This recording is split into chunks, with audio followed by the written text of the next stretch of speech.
Bobato, Here. Dr. Blader, I'm here. Danette Castle, Here. Dr. Chapa, Dr. Farmer, Here. Sonia Gaines, Here. Dr. Goodman, Present. Dr. Harper, We have a new representative for Texas A&M healthcare system. And Miss Olga Rodriguez is here, and Dr. Harper will be as non-voting member present for contributions if needed. Okay, thank you. So Olga Rodriguez. Okay, Dr. Ibrahim, Present. Dr. Keller, Present. Dr. Lakey, I'm here. Dr. Liberzon, Present. Dr. Martin, Here. Dr. Martinez. Present.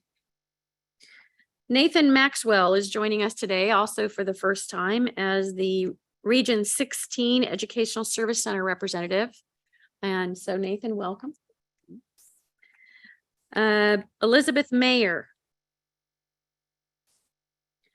Dr. McCullum Smith. Here. Dr. Mitchell. Here. Dr. Nemiroff. Here. Dr. Newport. Here. Brittany Nichols. Dr. Here. Pliska. Okay. Dr. Pliska. Here. Dr. Podewelts. Here.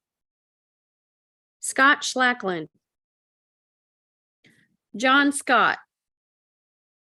If Scott has conflict, Julie Wayman is here sitting in Okay. for him. Hi, Julie. Good morning. Dr. Suarez.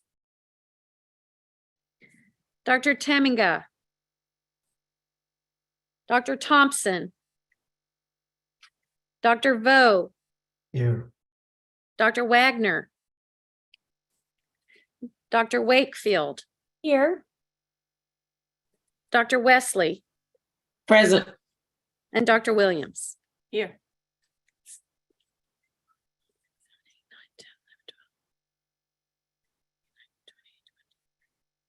"24. Very good. We have 24, so we're at quorum. Several of our members couldn't be here today because they are out on summer vacation. They let us know that they wouldn't be here, but thank you all that could be here. So first item of business, we have the minutes from the last meeting on July 17th. If you could take a quick look at them, and when you're comfortable, if somebody could make a motion to approve and second. Move to approve. Second. Dr. Podewelts and Dr. Nemiroff, any further discussion? Hearing none, all in favor signify by saying aye. Aye. Those opposed, nay. All right, the minutes are approved. All right, the next item of business, we have several elections. It has been 4 years basically since the establishment of the consortium. The presiding officer has a 2-year term.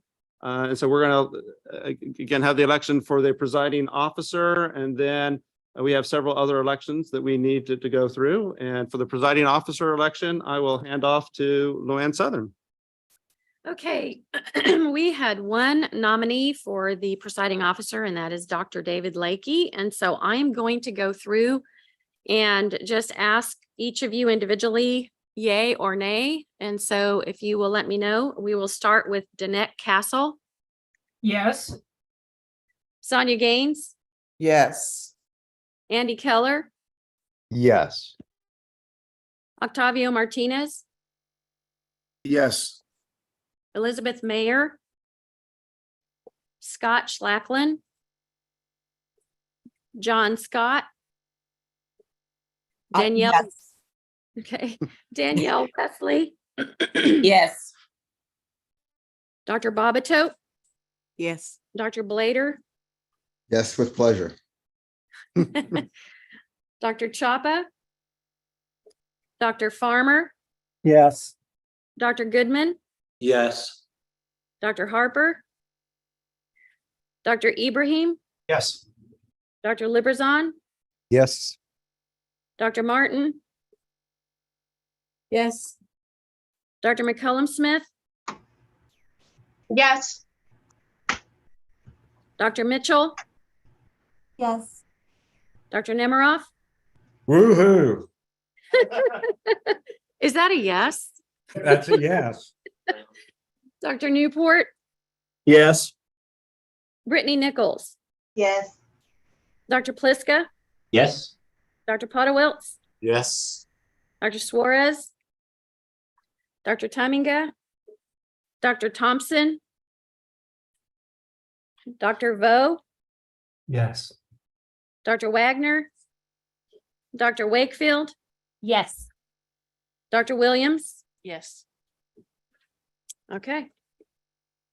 I think it is overwhelmingly yes. I think no one else wanted to put their name to the top. So thank you, everyone, for the support, and look forward for the next several years as we continue to move the consortium forward. So next, we need to do the election for the institution of higher education that serves the administrative support entity. The University of Texas system has provided that role. Luann, I'll turn this one over to you. Okay, again, there was one applicant and that was UT System. And so I'll just go through for the record. Danette Castle, Yes. Sonia Gaines, Yes. Andy Keller, Yes. Octavio Martinez, Yes. Danielle Wesley, Yes. Dr. Bobbitope, Yes. Dr. Blader, Yes. Dr. Farmer, Yes. Dr. Goodman, Yes. Dr. Ibrahim, Yes. Dr. Liberzon, Yes. Dr. Martin, Yes. Dr. McCullough Smith, Yes. Dr. Mitchell, Yes. Dr. Nemiroff, Yep. Dr. Newport, Yes. Brittany Nichols, Yes. Dr. Pliska, Yes. Dr. Podewiltz, Yes. Dr. Vo, Yes. Dr. Wakefield, Yes. Dr. Williams. Most definitely. Okay, overwhelmingly yes. So we have a unanimous vote. Yes. So again, thank you, everyone. We want, again, to be very transparent in the governance rules. Ask us to do this every 4 years so that everyone has the opportunity. If they decide that there needs to be a change of governance, you have the opportunity to do that. And again, appreciate the support of everyone throughout the consortium. So with that, we have several other elections that we need to go forward on. The next election is we have 3 nonprofit organizations that focus on mental health that are part of our executive committee. The selection of those are by the health-related institutions. And so this election is a little bit different in that the way that the statute is written, it is the HRIs that have the ability to vote for the 3 nonprofit organizations. The executive committee was sent out a document last week that has the summary for each of the nonprofits. There were 5 that asked to be considered. I'm not going to read through all the information that they provided you. Everyone has had that opportunity to look through that. And so I will go executive committee member that's a part of an HRI by member, and we will have that that vote. I guess I can open it up first to see if there's any conversation that anybody wants to have before we commit on that vote. David, could you just list the 5 nominees? The 5 nominees are the Dallas Metro Counseling Association, Mental Health America of Houston, the Texas Council, that's Danette Castle and her crew, the Meadows Mental Health Policy Institution, and the Hogg Foundation.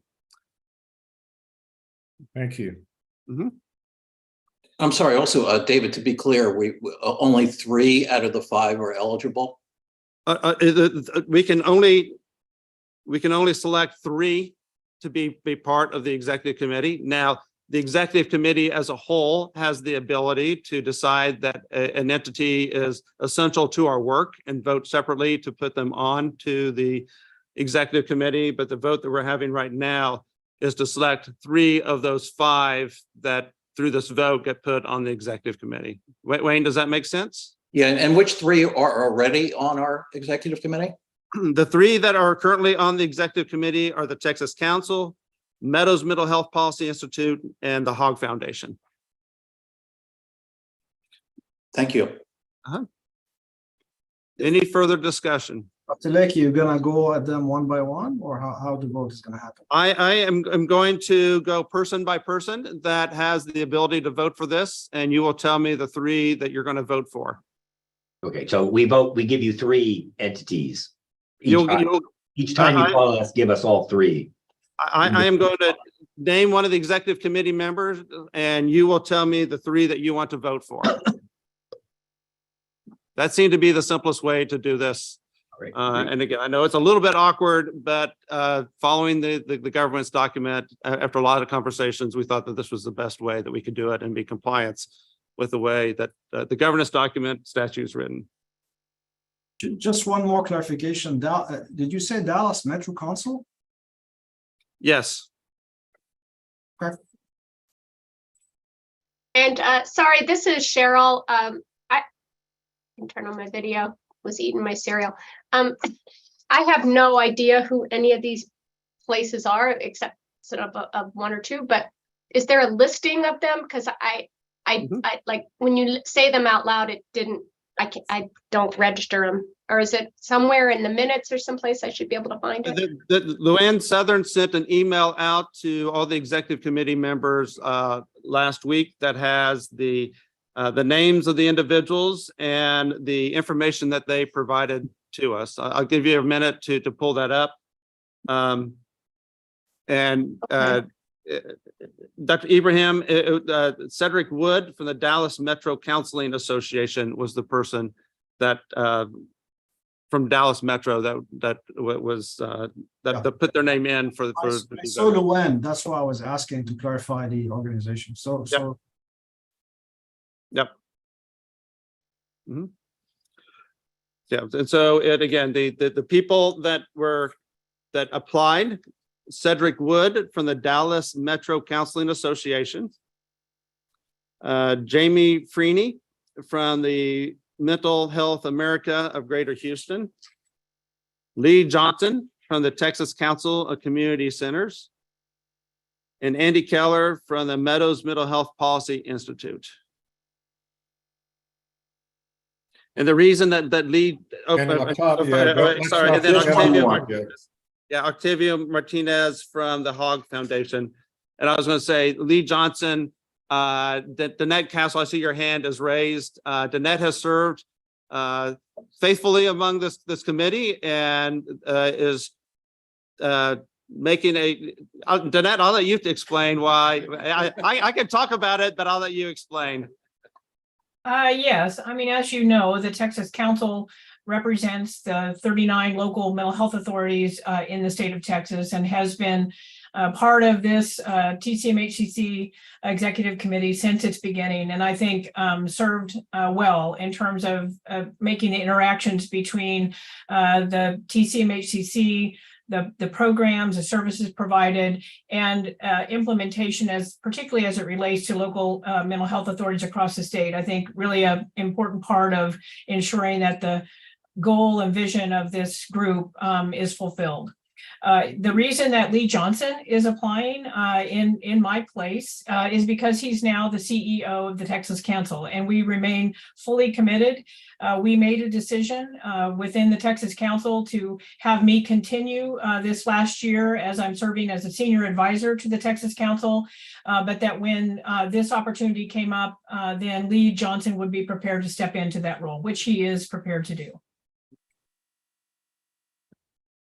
So do we need a motion? No, we're going to need to vote, and so I will go institution by institution. That comes next.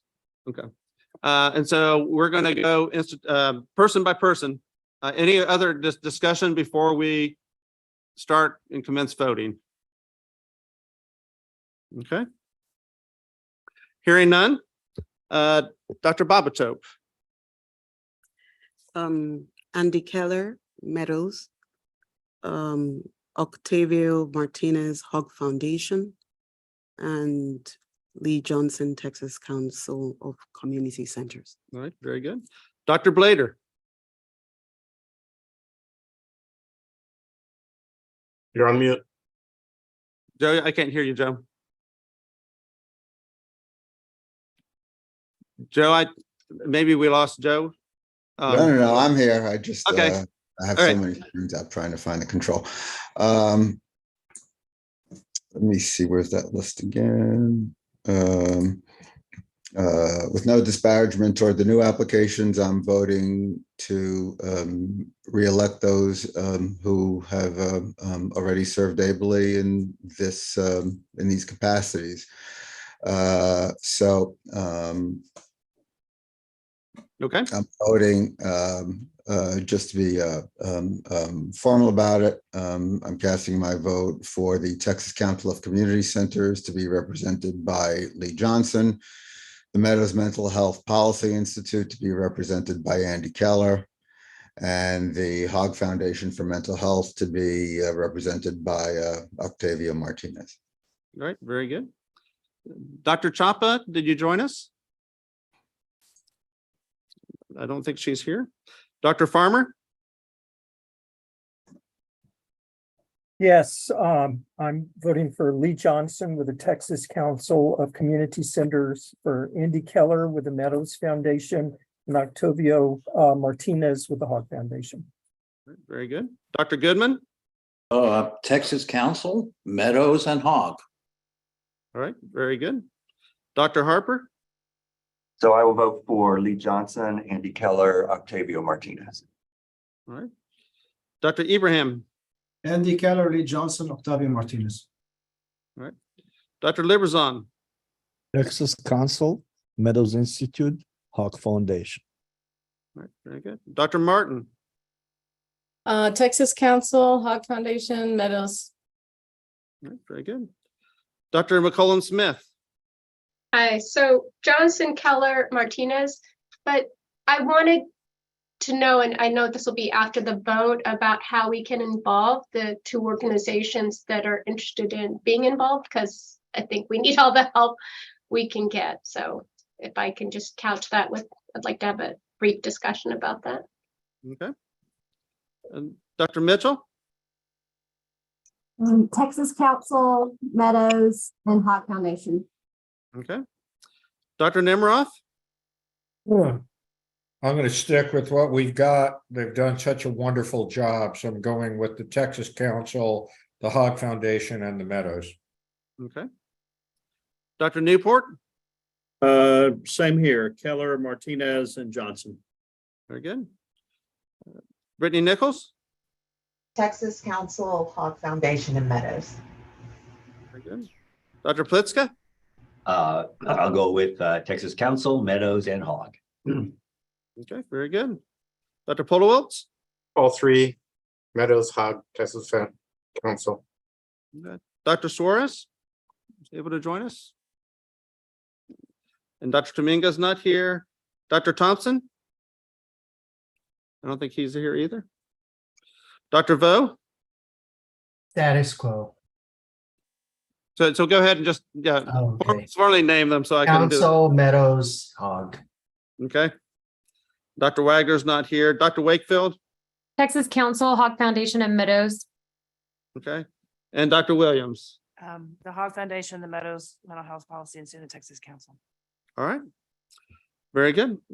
So we have a unanimous vote for Texas Council, Meadows Mental Health Policy Institution, and the Hogg Foundation. I want to thank all those that applied, and congratulations to Texas Council, Meadows, and the Hogg Foundation. And Dr. McCollum Smith, let me come back to your question after the other elections so we can kind of talk through that as a whole. I think that would be a better place to kind of talk then kind of holistically related to where we are. So then the next election is for a 4-year term for a hospital system in Texas. then that is per statute. The goal of that hospital system would be to, again, represent the hospitals as a whole, work with the organizations that represent the hospitals, and use that to leverage our services. We have, again, in the document that was sent out to the HRI individuals, we have 4 nominees. We have Sue Shell from Children's Health Dallas, Tara Allen from Cook Children's at Fort Worth, Karen Price from Texas Children's Houston, and Pooja Patel at Dell Children's here in Austin. I will open it up for any comments. Wayne, I see your hand. Would Yeah, you a like similar question to the last one. So only one can be selected out of the 4, is that right? Only one can be selected out of the 4 officially in this vote. And again, there is the ability, if there was a decision by the whole executive committee that somebody else was essential to the work of the committee, that they could be selected and put on in a different role on the executive committee. I should know this, but which one is currently a member? Danelle Wesley has her hand up, and she is our current representative. And Ms. Wesley, you want to ask your question and kind of maybe then talk about the role that you've played? Absolutely. Thank you, David, for the time. And good morning, TCHCC members. It has truly been my honor to serve for the past 4 years on the council. And let me just say, the work that we are doing is truly needed across our state. I am actually in a different role in our organization, and we are looking for the support of Sue Shell. She is my counterpart. She's our Vice President of Clinical Director of Behavioral Health. The reason I was chosen early on as a nominee was because of the work that we've been doing in schools that we started in 2013 with our telemedicine program. But I believe that the work that now that everyone has done absolutely since COVID, the lessons learned, the value in those institutions being partner to our organization, we believe and we see that. And so we certainly are asking for your support for Sue Shell as her leadership and her guidance over our clinical support programs for behavioral health and all that we have done in schools and beyond in our community for children as it pertains to mental health and behavioral health. She will be a great addition to the consortium. And so she is my replacement as an applicant for this committee. And let me just also say, it's been also a wonderful opportunity to work alongside Dr. Taminga and Ibrahim and the partner institution for UT Southwestern. And so I love and will continue to support the work of this consortium going forward, and look forward to seeing all the great work that you all will continue to do to support children across the state of Texas. Okay. Well, thank you, Danelle. Ms. Wesley, for your service. And again, the statute is written open, so it can be an individual representing any hospital in children's hospital in the state of Texas. Dallas Children's has served in that role for the last 4 years. We actually added Baylor Scott and White last time to be in a different position to make sure that we had a balance there. But we'll be voting for one. And again, want to make sure that people feel comfortable with the vote. Sarah Wakefield, I see your hand. I just have a question about potentially in the future, and I apologize if this is derailing this vote, but just involving having a leadership position for Texas Children's Hospital Association or Children's Hospital Association of Texas, because I see the value of involving many children's hospitals, but I think it would be difficult to have leadership, appointments for all of them. Yeah, no, I think it's a good point. I would say that we worked with Chat. We provided them information. We gave them the opportunity, if they wanted to put in a nomination. They decided the best approach for them was to let it be known by all the members of this opportunity and not to endorse one or another. So we have close conversations with them, and we'll continue to have those conversations. But for today, we're electing one of those 4 individuals that applied. Danette, Ms. Castle? Could you say again the name of the individual that's stepping in behind Danielle Wesley? Sue Shell. Okay. Yeah. So stepping into her role at Children's Health Dallas, this group will decide who is appointed to be a part of the executive committee. Okay. Any other questions? Yes, Dr. yeah, I have a question. If anybody can, since we know only, we have worked with one representative and we have three more that are representing other institutions. Do we have a members of committee that have inform us in any further way about the potential contribution of those members, or you don't feel, David, that that's the right time to do that? The information is what was provided last week that has the summary of what they put in when they applied to be in these positions. And I can give everybody a couple of minutes to take a look at that, if that would be helpful. Again, I'm happy to wait just a little bit for you to glance at those again. Okay. Thank you. Is the entire committee voting on this, Dr. Leakey? Or just HRIs? What's that? I missed that. Go ahead. Say it again, Entire please. committee voting on this or just the HRIs? Just the HRIs by statute. Okay. Thank you. All right. Are we ready to vote? Yeah. Dr. Babato? I'll go with Children's Health, Sushel. Which one again? Sushel. Sushel, okay. Yeah. Dr. Blader? Yes, I vote to continue representation from Children's Health. Okay. Dr. Chapa? Okay. Dr. Farmer? Yes, Tara Allen with Cook Children's. Okay. Dr. Goodman? Hard decision, but I'm going to go with Sue Shell, given the contributions thus far have been very much appreciated from Dallas Children's. Okay. Dr. Harper? Sushel. Dr. Ibrahim? Cheryl Dallas Children's. I missed that. Please say it again. Sue Shell. Okay. Dr. Liberzon? Sushel? Dr. Martin? Dr. Patel? Okay. Dr. McCollum Smith? Sue Shell. But again, the same question about involving more of the other organizations. Thanks. Dr. Mitchell? Sue Shell. Okay. Dr. Nimroff? Dr. Patel. Okay. Dr. Newport? Pooja Patel. Okay. Dr. Nichols? Sue Shell. Dr. Plitzka? Dr. Patel? Dr. Polowitz? Sue Shell and Danielle, if you recall, 6 years ago, Tanisha Kennard and I drove over to see you and helped us to really pull together our TChat whole process. So I appreciate your involvement and time with us. So right now I'm going to stick with Dallas Children's. Okay. Dr. Suarez, who I believe is not here. Dr. Tominga? Dr. Thompson? Alex Vo?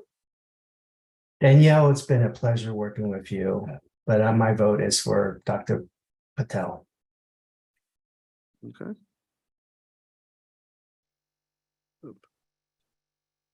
Dr. Wagner's not here. Dr. Wakefield? Sorry, I'm still scanning. This is, I think I'm trying to figure out what the role of this is, and is it more administrative or more clinical? And so I think more administrative, and so I am going to go with Sue Shell. Okay. Dr. Williams? Same, Sushel. All right.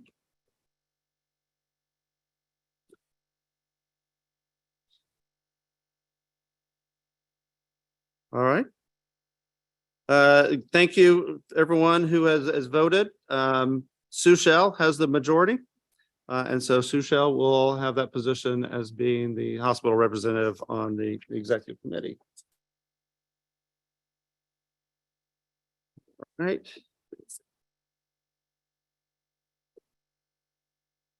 So following the last meeting, had the opportunity to talk with Sonia and others, and we heard from the Department of Family Protective Services about the challenges that they have, the opportunities to work with the consortium.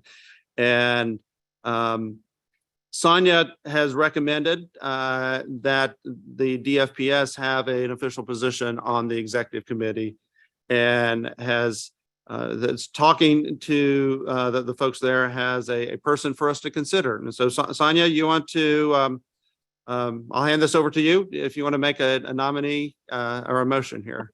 Sure. I think that we all know about some of the challenges that DFPS has been dealing with when it comes to children that they serve. And I know that at HHSC, we have been doing quite a bit of partnership with DFPS to try to help them with some of the challenges that they're faced with. I believe that having a representative from DFPS could be of value to us in terms of enhancing that partnership and skill set, and looking for opportunities that we can, help bridge the gap in terms of some of the issues that they're faced with on a regular basis. I think the other thing that some of you may be aware is their commissioner most recently hired a person as their chief mental health strategist, Trina Ida, who actually worked under me at HHSC as the associate commissioner of mental health. Now they have a mental health expert, and I think this is a great time to add someone to our committee that can represent the work that they do. So I just make a motion that we add DFPS as a member of this consortium. Very good. Is it request? Discussion. Any comments? Yeah, a question. Is it a voting member or it's non-voting member? Because it's a voting member, it probably will require kind of revision of the bylaw of that our bylaws give us the ability, and this would go to like any other motion of the full executive committee, to have a say to add an individual that's not in statute to the executive committee based on the need of the executive committee. And so that is clearly laid out in statute that we have the authority to do that, but it's the full executive committee that has a voice in that conversation. And I'm saying, no, what's that?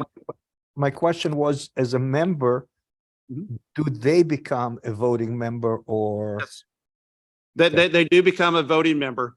And again, there's, like we just did, there's certain things that only the HRIs can vote on. But then this individual would be able to vote like other individuals that like Meadows and the Hogg Foundation, et cetera, that their authority responsibilities would be the same. Does that make sense, Israel? Yes, thank you. Okay. Dr. Leakey, I second Sonia's proposal. Okay. All right. So I have a motion and I have a second. Any further discussion? Any concerns? All right. Hearing none, I will do this initially by voice vote.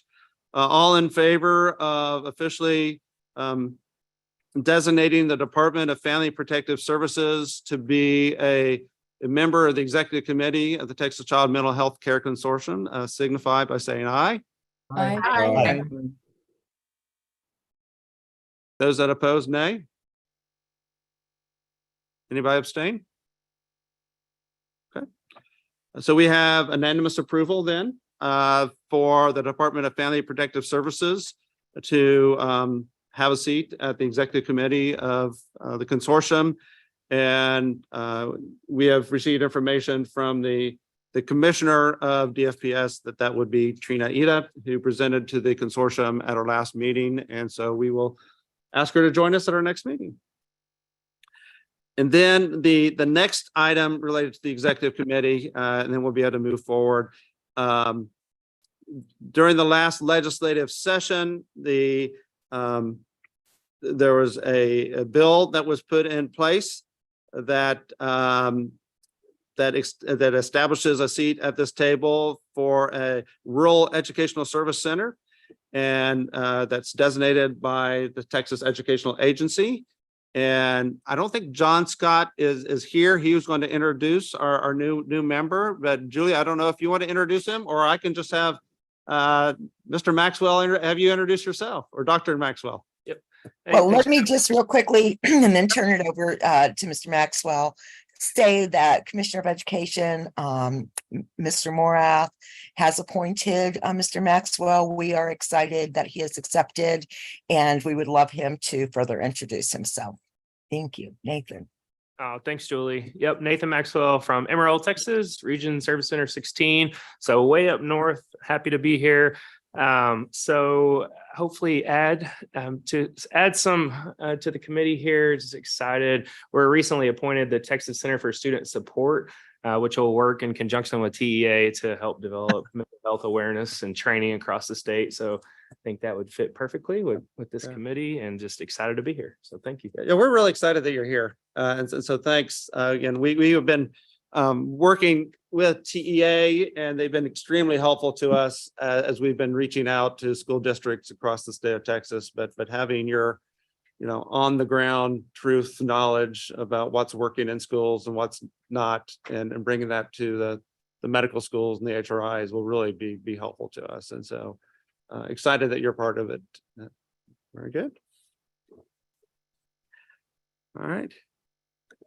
And then in general, the question that was brought about related to additional individuals that are part of the executive committee.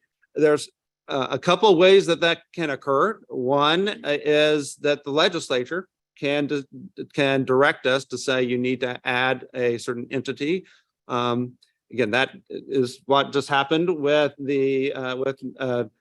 Dr. Maxwell being added to the executive committee. The legislature, as they've looked at our work, has given us that direction, and we've added that expertise to the committee. We also, if the executive committee decides that there is a knowledge gap or expertise gap that we are missing, that would be essential to us performing our duties, the executive committee can add an individual, just like we added the Department of Family Protective Services. And so if there are identified gaps that are needed so that we can perform the duties assigned to us by the legislature, please bring those to our attention, and we can have that discussion, and then decide how do we move forward in addressing that. Cheryl, does that kind of answer your question, or is there anything else that you wanted to bring up? Me? Yeah, no, that's fine. Yep. Okay. All right. Very good. So let's now, Laurel, I'm going to go to you next to have our update from the COSH, our Centralized Operating Support Hub, which brings together our data and our metrics for our various programs. Just two programs. Yeah. And I was going to, since I'm sitting here in real time, it feels weird. I'm usually in the Zoom. I don't have the slides with me, so I'm hoping Lachelle or somebody else can pull them up. Sorry for that. It'll be a small delay, but we don't have that much to discuss because it's sort of the start of the new year for both TChat and CPAN, so it'll be short. Okay.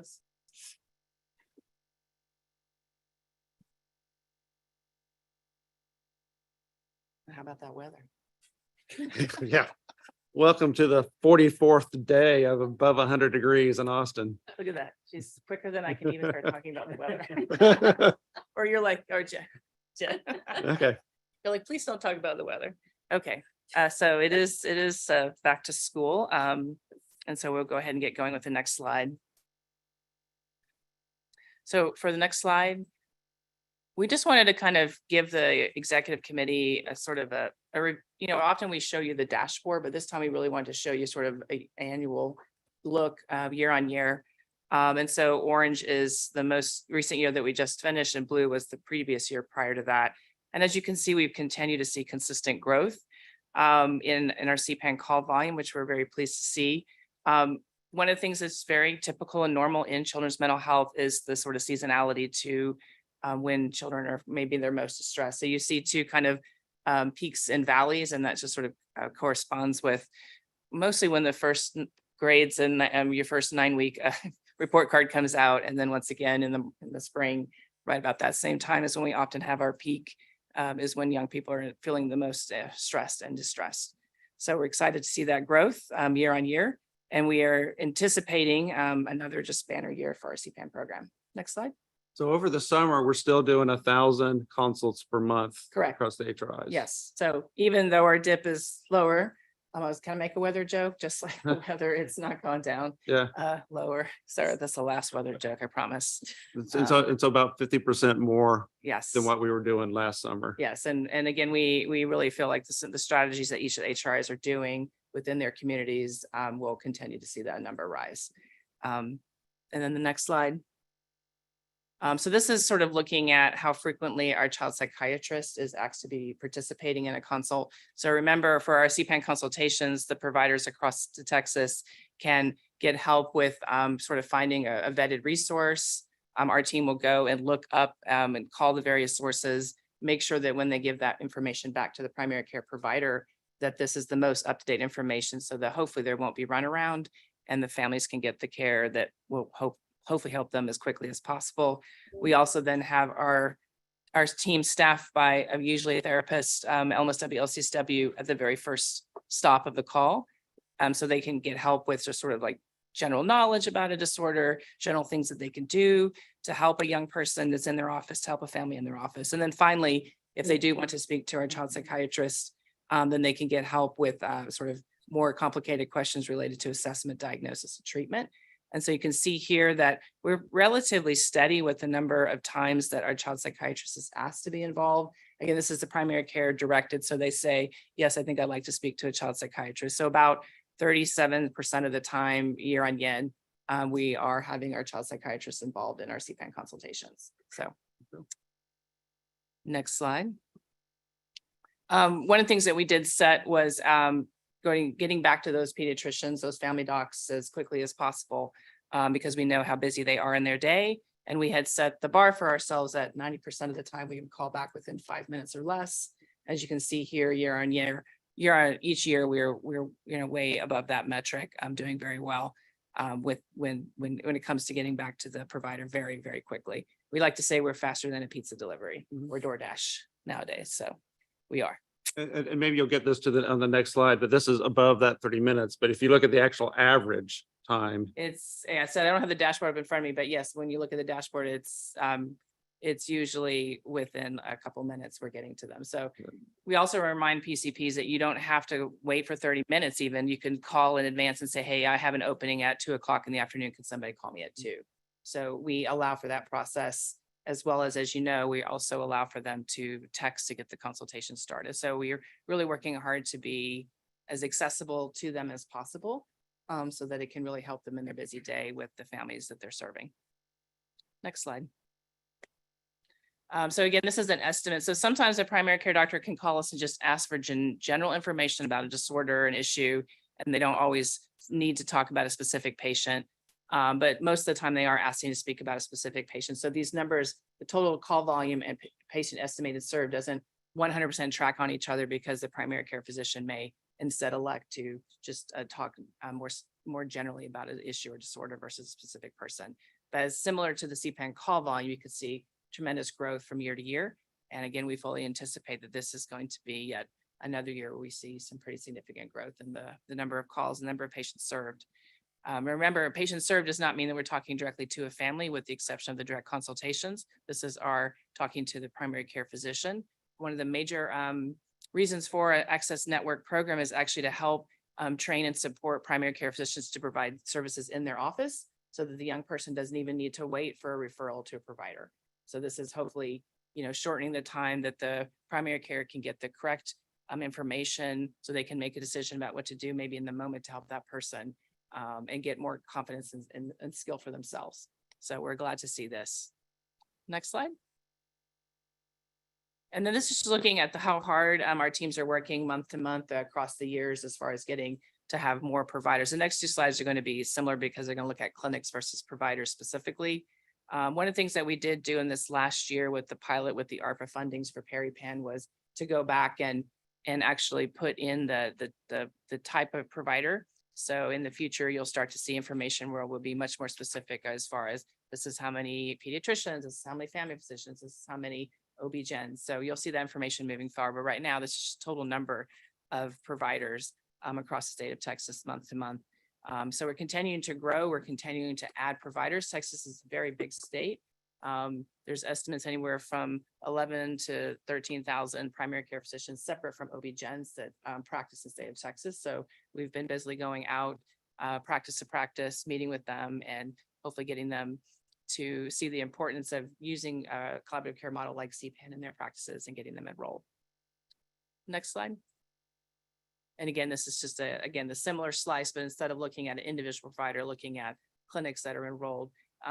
We're really excited and want to be working very much in the rural community. We understand that a lot of family practice and, nurse practitioners, pediatricians are out there doing really great work out in the rural areas. And so we drive out to their clinics and shake their hands and say hello that we're CPAN and now the combined efforts with our PeriPan program. So you can see the growth with our clinics across the state. So right now we're at about 650 clinics and 2,900 or so individual primary care providers. Yes.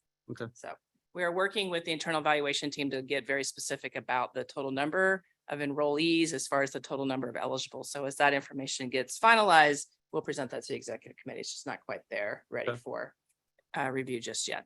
Next slide. So in related to the programs for ARPA, I know it's sometimes you let me talk about this. Go ahead. Yay.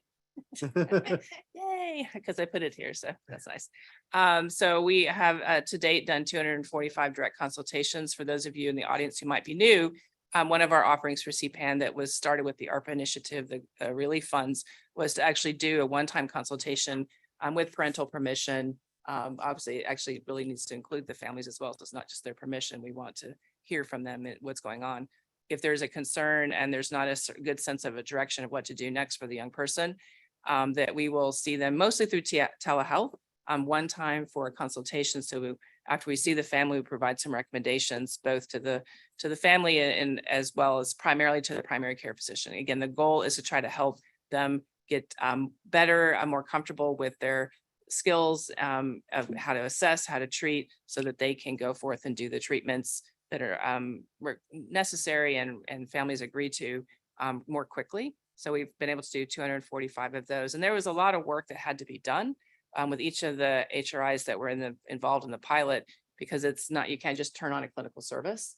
So most of the teams weren't able to start up right away, with the exception of El Paso. They were kind of ready to go at the start in July and had done an amazing job and continued to do so. But the other HRIs, as they were able to get their administrative processes worked out and their clinical services worked out, have stood up their services. And so we anticipate in this next biennium that we will have the ability for a young person with a primary care physician's involvement to do direct consultations across the state for CPAN. And so we're very excited for that. And then below that is the CPAN texting, like I alluded to earlier. One of the things is kids these days, doctors these days, they like their technology. And so we've developed a process where the primary care physician and or their team member can text our same line, but use a texting number instead and get the consultation started. So we do not do the consultation via text. It's just a way for it to get started, including, could somebody call me back at 2 o'clock, back to my same example. So we know that they're hopping in and out of rooms every 10 to 15 minutes. So this is one way they can just quickly maybe say something about they need some help and then get their phone call answered, get their consultation started. So we've done 977 of those types of starts of consultations for the last I call it academic year, sorry, the last fiscal year of the consortium. Next slide. I think it's T-Chat. Yes. So T-Chat, again, we're going to be even briefer with T-Chat because we're just getting ready to launch the new year. Next slide. So again, sort of looking at it similarly, again, these numbers are preliminary, but you can see the tremendous growth that we've had since the start of T-Chat with this number of families referred. Now, remember, every referral includes the family's involvement in it. So these are families are, saying, yes, I would like a referral to your T-Chat services. So we're very excited to see this total growth with referrals. So it looks like we'll break 100,000 sessions this month. Well, this is referrals. So yes. But sessions with students, 97,054. So we are, again, the teams have been incredible working with, I can't even remember off the top of my head, Manhattan School District because it's so many. We know we have about 1,200 in the state and we're 628. Yeah, and that'll be in Lachelle's. That's why I'm going to save the And, other team members. Laurel, this is cumulative over the life of the program. Year to year.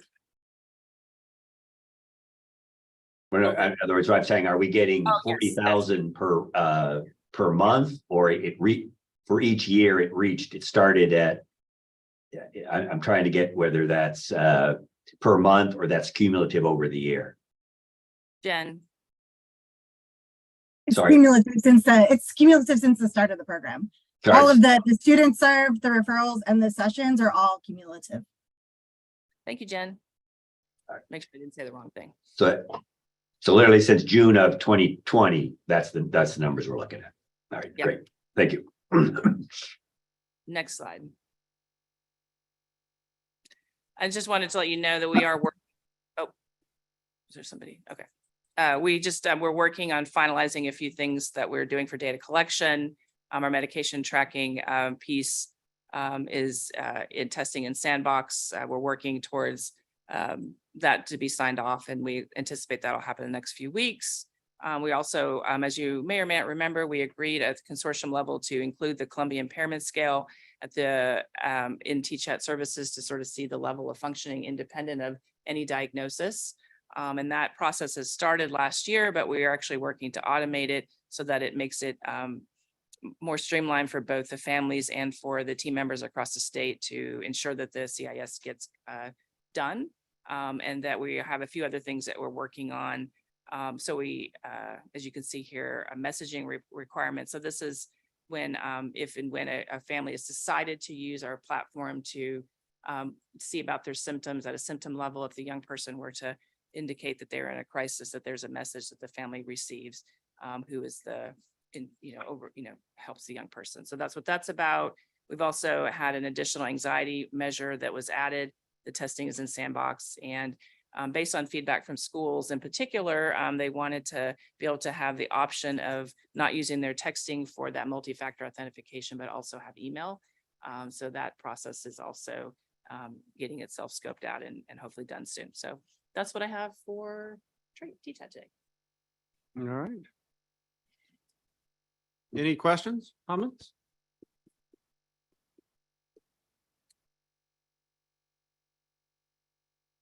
All right. Amazing work that we've done, you guys. Amazing work. And you're right, David, 100,000 probably this month. Yeah, 100,000 sessions by the end of this month. And then again, looking at year over year growth, it's been 50% plus growth year over year. And again, the work that you're doing to build it out to the rest of the schools, the other, at our summit that we had, the data related to rural areas where it is really, if you look at percentage use, it's much higher in the rural areas. But the other thing that you see is significant growth in the schools that you're already in year 2 and year 3. And so I think this will be a very busy year as you have a bigger denominator with the number of schools that we're going to be in, but also increased utilization in the schools that we've been in for several years. So thank you all for all the work And again, I know a lot of you personally have been driving out to school districts in rural areas. Sarah, I see you, knocking on school doors and getting an opportunity to talk to the principal and superintendent to get them to consider the program. All right. Any other questions for Laurel? Hearing none, Jonathan, let's go to you. Yeah, so just a quick update on the budget for the next biennium. As you may recall, last executive committee, you all approved a budget for both the GR funds and the federal funds. And so that budget was sent to the Legislative Budget Board, who has approved that request. And so we are now moving forward with that budget that was approved. You should have all received an email with the breakdown of each initiative that you are being funded for, and whether it's GR or federal funds. And so the next steps for those would be updating the ARPA contract. So your budget numbers will change, and the contract period will also be extended. And then we will also be sending out new PIA contracts. So those should come out hopefully this week. And those will have your new numbers for the next biennium. And then we're also working with the coordinating board to get those GR funds transferred to y'all as soon as possible. Yeah, thanks to the Legislative Budget Board for quick approval of the changes, and we appreciate the support and get that money out as quick as we can. You gave us authority in the last meeting to make minor adjustments, and Jonathan and I and the team have made a few minor adjustments, but it's basically what we've been able to, what we discussed last time, and a little bit more into the investigators, the junior investigator award. We were able to, with Jonathan's help, look at where dollars were, and again, it's a little bit of a dance between GR. As we talked last time, you have GR dollars and you have ARPA dollars, and there's different rules for both of those, and so trying to bring all that together and meeting the needs. Again, so thank you, Jonathan, Michelle, and everybody for figuring out how to do that, and again, for the folks that approved it. Any questions? All right, very good. So Michelle, let's go to you with the report that and again, for folks that may be new to us, this is the report that we put together monthly, and we provide it to the governor's office and to leadership in the legislature on both the House side and the Senate side, so they can see the progress of rolling out TChat. And Michelle, you want to walk us through where we are this month? Sure. And just a reminder, we get our data, so we just got our July data on the 15th of August. So that data is still being validated. So this is progress as through June, end of June. We'll hopefully be getting the next report out in the next week or so. So since May, we've had 13 new schools that moved to an active status, and there were 93 that have now moved into an onboarding status. That means that the district signed an MOU, and we're now waiting to get that onboarding date set up between the HRI and the schools. You'll notice down here that we have now enrolled 59% of the student population into TChat. There's a certain percentage of schools that decline services. And if we take that out, we have 35% of the state's population left to either bring them on board or get a decision that they are not interested in participating at this time. We always want to emphasize that if somebody declines, they can always come back if they change their mind later. And I know that's a message that HRIs continue to communicate with the different districts and schools. So this is population, this graph shows the percentage by number of schools across the state. So when you look at how many we have schools we have active, and then how many are currently in a pending status or an onboarding status, we only have 12.7% of the schools in the state that are not actively engaged and moving towards getting them enrolled. Amazing number. Now, we have asked each of the HRIs, as soon as they are aware of what their planned implementation dates will be, that they put those in the data sheet that they give us that feeds into this reporting. We, as you can see here, we've got a lot of schools that are planning that we hope will be coming on board in August. So we eagerly await that data in September to see what progress has been made. But overall, we have over 1,000, just a little over 1,000 schools that are in that onboarding status. And of those, 490 currently have a planned implementation date that you can see below. This is just a different view of the data. This is broken out by ESC region. One of the things that we do on a monthly basis, we recently started working with Julie Wayman. I have a report that breaks down progress by ESC region, and we get that information over to her, and then she makes it available to the ESC leads so that they're aware of where we might be having some challenges. You can see there's some purple bars here. These are the districts that we are struggling to get a response from. We know the schools are very busy. They get a lot of communication. One of the ways we hope our ESC leads can help us is to make sure that the districts are aware this is a real program, a free state-funded program, to hear about the good work that's happening at other districts and to help move them towards responding so that we can get a decision, again, one way or the other, so we can focus our efforts on those schools that want to enroll. And that was all I had, unless anybody had a question. Any questions? I guess the one thing I would say about this report is when I first saw it, I brought up the the month before, and there wasn't as much growth as I was thinking that there might be. But then we look back historically, and in that month, year over year, there's really plateaus on that month. And then we see late summer, early fall, the significant growth. And that's what we're seeing here too. And so, yeah, again, continued work. The schools are really busy in that first month after school and trying to sort through things. But any questions from any of the EC members? Yeah, David, quick question, Octavio here. Yep. Okay, Octavio. Great data, and obviously we hope the districts recognize the value, but are we also tracking, or have there's ever been a district that disenrolled? There have been a few. There have been a couple. Lochelle, you want to say anything about that? Yes, so they, in the graph, they have a status called inactive. Anybody that was previously active that then moved to discontinue services, they then go into an inactive status. I will say there are very few and far between, as Dr. Lakey indicated. Sometimes it's just a resourcing issue. There can be any number of challenges, but again, just like those that decline, if somebody wants to pause and then come back to us at a later date, they certainly can. Mm-hmm. And then part of our report, I don't think it was, Michelle, what you showed us, but the last page, when entities decline, there's different categories of the reason that they decline, and sometimes it's because they don't have the room. Maybe it is because they have those services through another telemedicine service, or they actually have people now on site in their school, and which are valid reasons.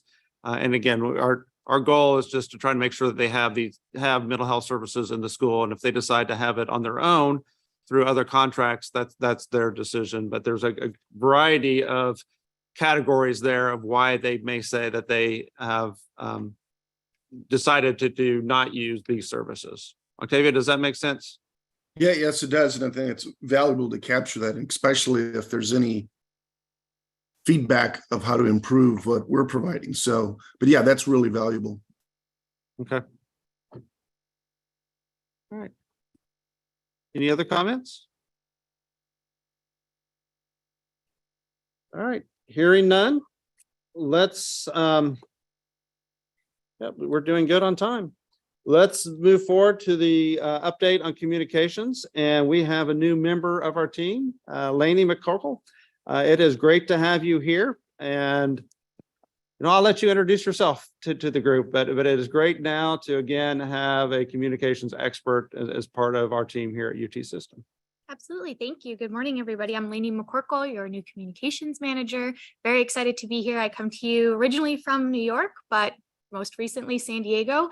I did media relations for San Diego State University, so all things fun and not so fun that come out of a college campus. All things like employee communications, external communications, media, all that fun stuff. So excited to work with all of you and support you however I can and get all of these wonderful, I'm learning lots of data here. This is great communication stuff. So wonderful and excited to get all of that out there. Yeah, very good. One of the things that we're going to ask her to do now that she is on the, here and as part of our team is to look at our overall strategies related to communications, including policies and making sure that we have alignment on policies to, so that all the institutions know kind of the ground rules as we understand them on what we can do, what we should do, how best to address a variety of communication needs of the consortium as a whole. And so you'll probably see some communications from Lainey and the rest of our team as we try to think through what the policies should look like for us to, that would be ideal for the consortium. Any questions from any of the members? All right, I don't see any. And Maybe Melanie, just a comment. I think from the research enterprise, we need to make sure that we deliver to the communications director the publications that have been accepted for publication. Because I don't think we've been great at providing that to all of you.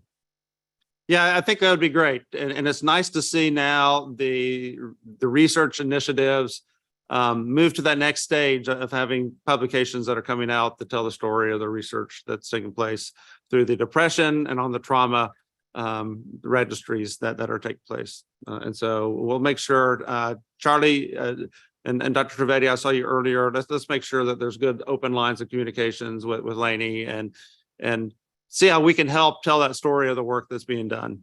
Okay. Any other comments?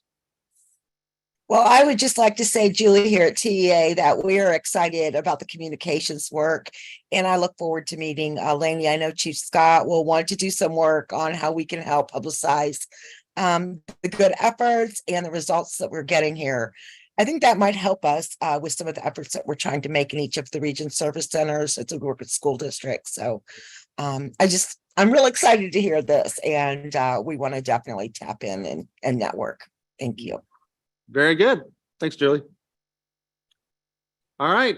So why don't we move to the update on our internal evaluation? Dr. Hey, David, Lopez? Dr. Martin had a question. Oh, I'm sorry. I didn't see your hand. Go ahead, Sarah. Oh, that's okay. I just wanted to say that I appreciated how fast everything's coming back through communications, because, we have all these events that we're doing every single week, and sometimes we get asked at the last minute to do stuff, and we've been able to make most of those things, even though everything has to get approved and everything. So I really, really appreciate the quickness that a lot of it has come back with. So hopefully that'll continue, even though people I know get overwhelmed when they have a new thing going on and everyone's sending them stuff every single day. But I appreciate it. Well, thanks, Sarah. And I think those kudos go to Lachelle. She has been jumping in, and other members of the team to try to make sure that wasn't a slowdown. We want to make sure that we have visibility on things that go out with our logo on it. And so again, there's been that review process. But again, that's been a lot of work in the absence of Lainey being here. And so we're excited that she's here. I'll just say, though, that Lainey has jumped in with both feet, and she is doing an awesome job at reviewing everything. And so we're looking forward to her starting to set up some communications groups with folks at the different HRIs to start working collaboratively with them on all these different items that we've got going on. Very good. All right.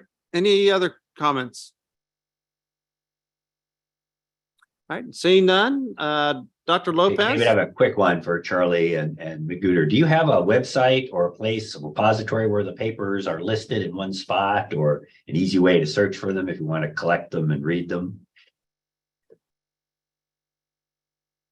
I'll yield to Dr. Newport to answer that question for the Trauma Network.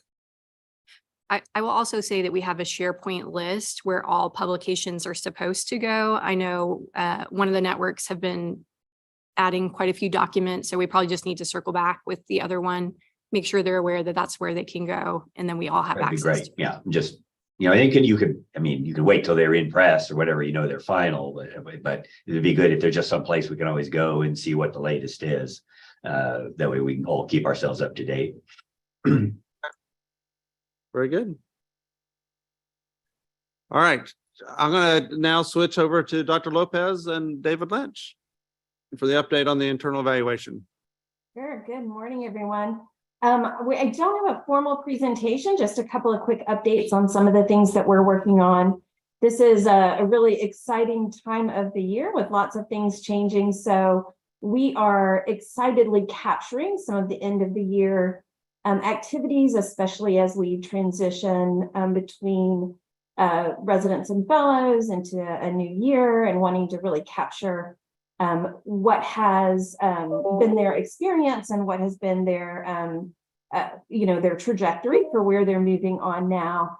It's also, of course, the beginning of the school year. So we are actively looking at updating our campus list to make sure that we capture all of the primarily school openings. Of course, there's additionally a few school closures, but I will say, just as kind of a heads up, that this seems to be a growth year for our schools across the state. So we have some new schools coming on board within our districts that we want you to have the absolute most up-to-date list and that information available.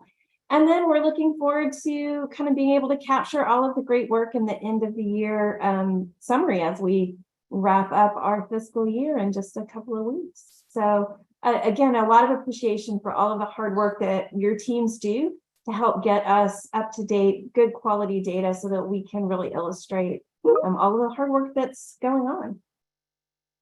All right, very good. And again, Molly, thank you for attending the summit and sharing the analysis. And again, from her analysis, it looks like it's going to be for the consortium, a significant growth period over the next several years. As I noted earlier, the year-over-year volume for schools that we're already in going up, and the increase in the number of schools that we're going to be in. Again, a lot of work she's doing right now is trying to quantize that to give us some predictive analytics related to staffing that we're going to need moving forward. And so again, a lot of work there as we're trying to get smarter based on the experience thus far on where we need to position the consortium. All right. Any questions for Molly and Dr. Lopez? Hearing none. We also have our external evaluation. They've been looking at a variety of things, and including, I'll let them update us on what they're looking at. And Dr. Sarvis, it's good to have you here. And Laura, I saw you a little while ago.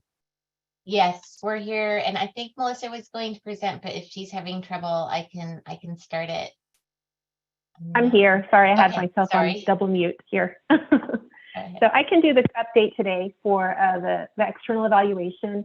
And we have been working on our activities from the last year.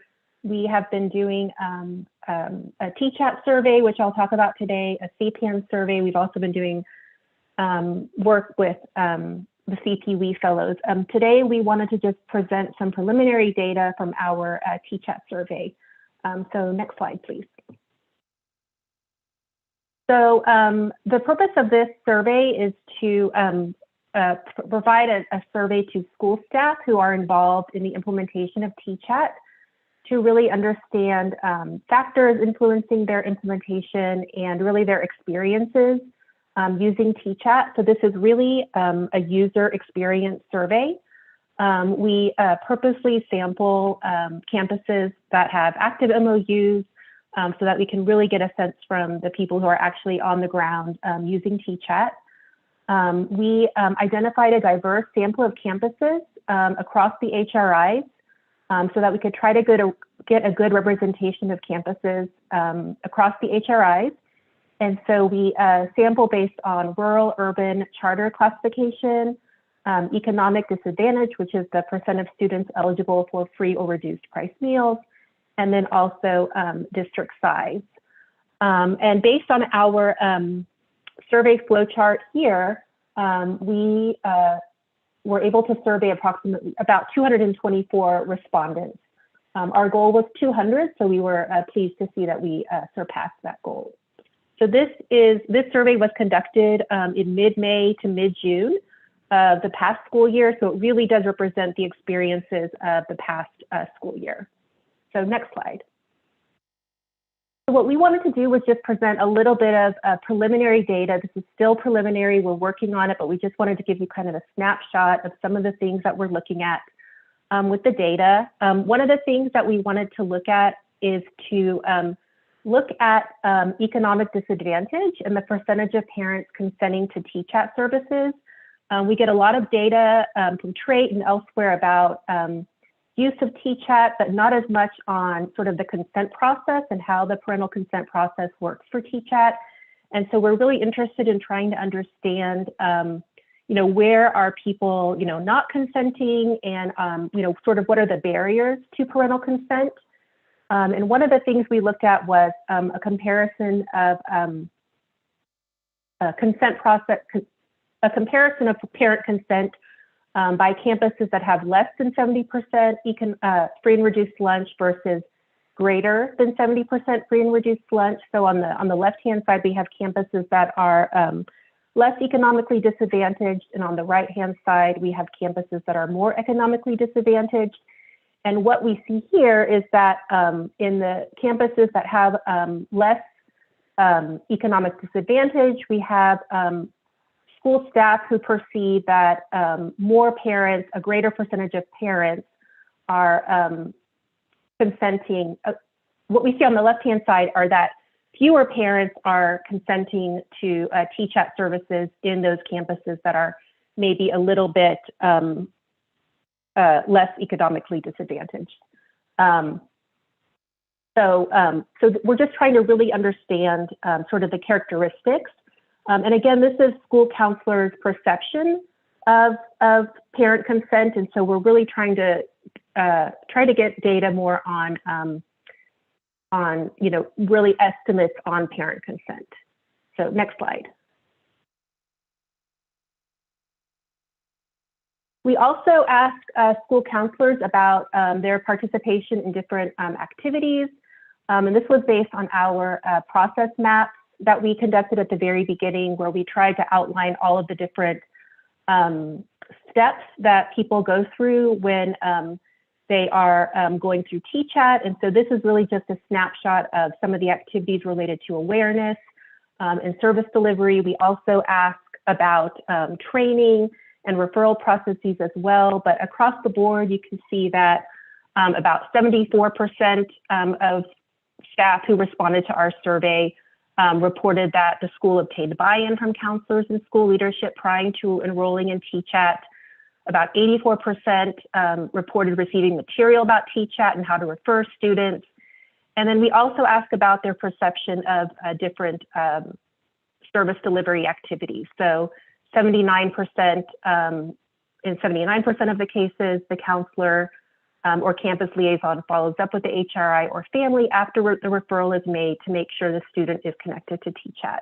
And so this can be helpful in sort of trying to make sure that the activities that we are hoping that they do as part of the TCHAT process, they are actually doing those activities. And we're working with Kosh to make sure we have an updated kind of listing of all the different activities that people are going through with TCHAT. Next slide. We also asked participants about their perceived outcomes of TCHAT. And again, this is just their perception. But what we can see across the board is that the people who responded to our survey are saying really good things about TCHAT. So 44% of staff who responded reported that as a result of TCHAT, students are more involved in school. 62% report that students had a decrease in behavioral incidents. More than half state that students are more involved in school, and half state that students have better attendance at school. We still get a portion that neither agree nor disagree. And so these could be, newer campuses where TChat is, just coming on board. And so in the future, we'll look at this by, number of years that people have been involved with TChat to see if there's any kind of difference there. So next slide, and that's all we have. All right. Any questions? I have a question. Go ahead, Alex. Sure. Just wondering, even though it's a minor percentage of those who disagreed with the outcomes, that the kids are doing better or, lessening behavior problems, do you have any follow-up on those particular disagreements? Yeah, that's a great question. So we do, part of our survey also asks participants to give qualitative responses to some questions. So what do they like about TChat? What could be improved? And so we haven't yet analyzed that data, but that qualitative data in the past has been pretty useful in terms of giving some insight into some things. Maybe, some people in the past have said it's, too short. So we can definitely delve into that a little bit further once we look into the qualitative data, but that will give us a little bit more insight on those who said that they disagreed. And I'll just follow up a little bit also. Those insights we get, we have from this round of surveys and the previous round has led us to propose for the next round of surveys for next year to focus on the non-users so we can go more in depth on questions for that subgroup. So to we did this survey twice now, and then we have users and non-users, meaning they enrolled, but they're not using it as much. So we're hoping to probe that more next year in the survey. And we're going to talk through those goals as we talk about our scope of work for next year. But welcome any questions if you want to email us, if you have suggestions for that group or you have thoughts as you think about it too, because we want to include everyone's insight into where you think we should probe more in that group. Dr. And- Lee. Wesley? And just to add on to that question that Dr. Vo shared, and can you then show that information by region, or, I just wonder and curious if that is an urban area or rural area that is saying that it's not a value. So just in terms of how we can probe a little bit more into those questions. Yeah, so the way we sampled it is we do have representation by those characteristics, but the sample size is not, enough that we could say this is statistically significant. We can descriptively, and that was one of our goals too, is to generate kind of a profile of what are the barriers for rural users and urban users, because they do have a different population setting and environment they're operating in. So we can do that descriptively with these kinds of surveys. With the trait data, we can dig more into it. But definitely we want to continue looking at those differences. I think that's really important. Over. Is there a plan to in the future look at actual data versus perceptions of the schools in terms of actual improvements in mental health and some of these variables that were discussed in the data? Yeah. Or will we continue on this path for a little bit longer? I know the program is new, so. Let me let them answer and then I can jump in. Laura, anything you want to say? Yeah, and Melissa, please jump in, because we've talked about this a lot. This has been a big focus, is and this has been a group for both internal and evaluation external team, is getting outcome, what outcomes do we get? And we're not surveying parents and students directly, but those are conversations we have in terms of being able to do that and define some outcomes. We can get some outcomes at the school level, for example, recidivism or some outcomes that are existing that are at, an aggregate level. It wouldn't be looking at individual users and how are their outcomes, but more aggregated by campus level. But definitely many conversations about that. And I was just going to add, the other thing we were going to look at is, graduation rates, and potentially also not just graduation rates, graduating from high school, but also, from, 8th grade to 9th grade. So sort of moving into the next phase of schooling. So that's another thing that we're hoping to look at as well. And we have had surveys of parents in the past, and then the previous survey of parents, is a little over 90% of the parents were satisfied after T-Chat, and about 88% in that survey thought that their kids were significantly or at least some better. And so according to those parent surveys, they seem to have gotten it better. And then you may have seen, and Laura, you might want to talk about that in the trait updates, the things that are on their agenda to put in place is a kind of and we'll talk about data of having some standard tools that kids will use that we can measure over time that show that the kids are getting better or not. And Steve Plitzka in the past has shown some data that shows that especially kids with moderate disease had significant improvement over time. And a survey of a little over 500 kids with severe depression had gotten better. So measurable outcomes in those kids. Laurel, anything I missed? No, I don't think so. I just wanted to point that out, that we are consistently gathering information. There was some information that we looked at related specifically to depression, because we had enough responses that we could look at the data, and there was definitely a decline in depression. And then the reason for the Columbia Impairment Scale automation is that sort of idea of getting information, particularly from parents, related to the level of function that the young person comes into T-Chat, and then we'll be able to see over time, is there any change in that level of functioning after T-Chat? And there also is conversations ongoing around utilizing specific measures to do measurement-based care.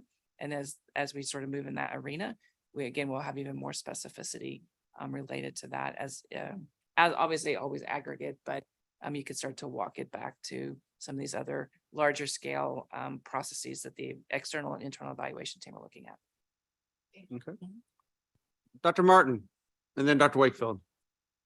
I just wanted to say that, as somebody who works with schools all the time and works with children every day, that we were able to see such a positive perception of kids' behavior, because, a lot of kids, they don't express themselves that well. And so everything comes out in their behavior. And at a population like school counselors that have such a difficult job and are so always understaffed, like some of the schools in our some of the districts in our region, they have like one counselor for like 5 districts and things like that. So they're a totally overwhelmed group of people that we're surveying, and they're still saying that most of these kids, their behavior is a lot better. And that's amazing. Just because it's a perception, I think, if we're able to measure that directly, it would probably be an even bigger increase. Just because of the counselors, they just are always have too much work for how many hours in the day. Very good. Dr. Wakefield? Yes, thank you. I think 2 points or 2 thoughts relating to evaluation. The first, echoing what Dr. Martin just said, that I'm not certain that we have a good baseline on what these metrics would be in treatment as usual. As she was saying, when we serve kiddos, when I'm thinking of do 50% or 55%, what are these metrics? What does this look like if you surveyed the kiddos that were seen in an isolated child psychiatrist office without these relationships built in, without what we're doing in T-Chat? I don't think we have that baseline out there. So I'm very impressed by these numbers. But secondly, I also think at least for our rural programs, I know for our program out in West Texas, that we often have kiddos referred as their follow-up from an intense hospitalization, which is not what, TCHAT really, we thought of it as a early screener, early intervention. But the services are so isolated and so few out here that we're getting kiddos who are very, very highly affected and may be out of the scope with their symptom severity for brief intervention and need bigger wraparound services. And we have that capability through the consortium when we think about our CPAN services and our CPW and our relationships with the LMHAs. But in evaluation, it may be hard to capture that if we're just looking at TCHAT data. So in these kiddos who might not be benefiting solely from TCHAT, they also might be being linked with these other services that we are participating in and helping support and working together with our local mental health authorities.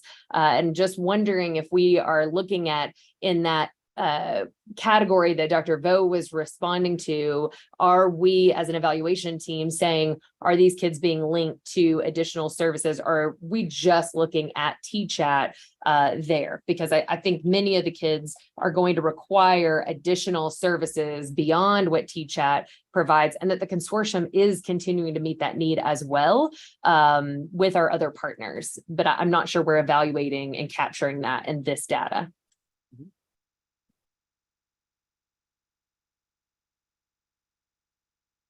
Dr. Peskin or Dr. Savas, anything you want to say in Yeah, reply? I agree. I think that we next year also want to go back to the HRIs and redo some of that implementation mapping that we had done before, so that we can see what happened. Because I think we've heard this before, that this referral sometimes leads back to extra services that TCHAT also has been filling in gaps, and we realized we weren't capturing that. So we definitely want to map those processes that may be happening and capture and probe on that in the next survey round too.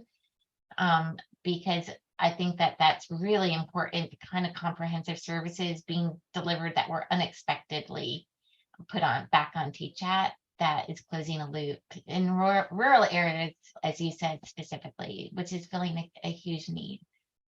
Okay. And then Dr. Trivedi, and then after Dr. Trivedi, we'll need to move on to the next update. But Dr. Trivedi, anything you want to say? Just one quick question. The improvements or the acceptability that you're seeing in school level, is that related to only those kids who got TCHAT, or is it general for the whole climate there? The question was asked of participants as a result of TCHAT. So they were specifically asked to think about TCHAT and whether they thought TCHAT helped make these changes in these outcomes. All right.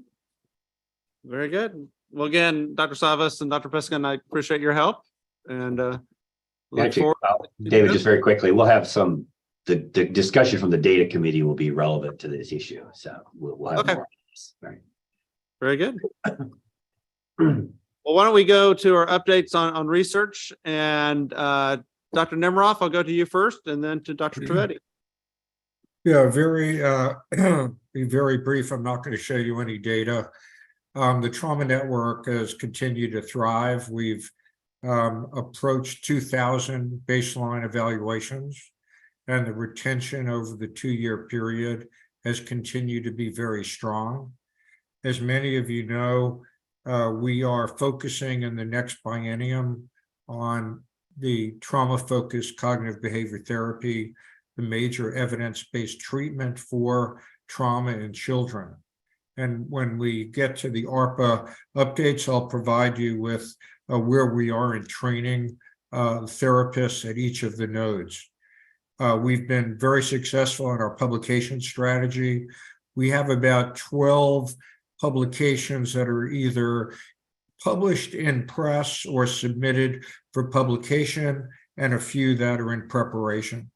So my hat off to Dr. Newport, who's in charge of operations for the trauma node, and to Karen Wagner, who's not here today. We've also spun off one NIH grant funded by the National Institute of Alcohol Abuse and Alcoholism, looking at prediction of development of alcohol abuse at 2 sites, at UTMB and at Dell. So we're really excited, and on behalf of Meduca, I would say we're also very excited about the research grant program that you alluded to earlier. All right, very good. Dr. Trivedi, I'll have you go next, and then we can open it up for general questions to both Dr. Nemiroff and Dr. Trivedi. Wonderful. Similar to what Dr. Nemiroff said, we are proceeding as planned. We are actually increasing our recruitment retention. I think our numbers at the end of 2 years are very impressive. We have now about 18 publications either published or under resubmission. So publications are going well. And then our behavioral activation program is being set up. All the behavioral activation interventionists at the HRIs have been identified. We have a first training meeting coming up on September 13th. And we are looking forward to that behavioral activation. That is actually in some ways very, very exciting because it is a true workforce enhancement, because the behavioral activation, the interventionists at each of these places will work with psychologists so that they can expand the workforce there at each of the places. All right, very good. Any questions for Dr. Trivedi or Nemiroff? And one additional thing, we have a multi-center U grant under review that's going to be reviewed in October that involved all the 12 HRIs, and it is a special RFA that was for depression, to look at clinical phenotypes to be able to predict treatment outcomes, which met exact criteria for our sample that we already had. So all the 12 HRIs were working on that, and we submitted that. And then right now I'm working with Dr. Nemiroff and Dr. Matthew from Baylor on submitting another U grant in October. And that's when we get to when we submit it, we'll come and show you what we did. Okay, well, that sounds good. And it looks like there may be some other opportunities coming down from the NIH that could leverage something that we've put together over the last several years that would, I think, position us to be very competitive. There is a preteen suicide RFA coming out. I've talked to all of the HRIs on that. Yep. So any questions for Dr. Nemiroff or Dr. Trivedi?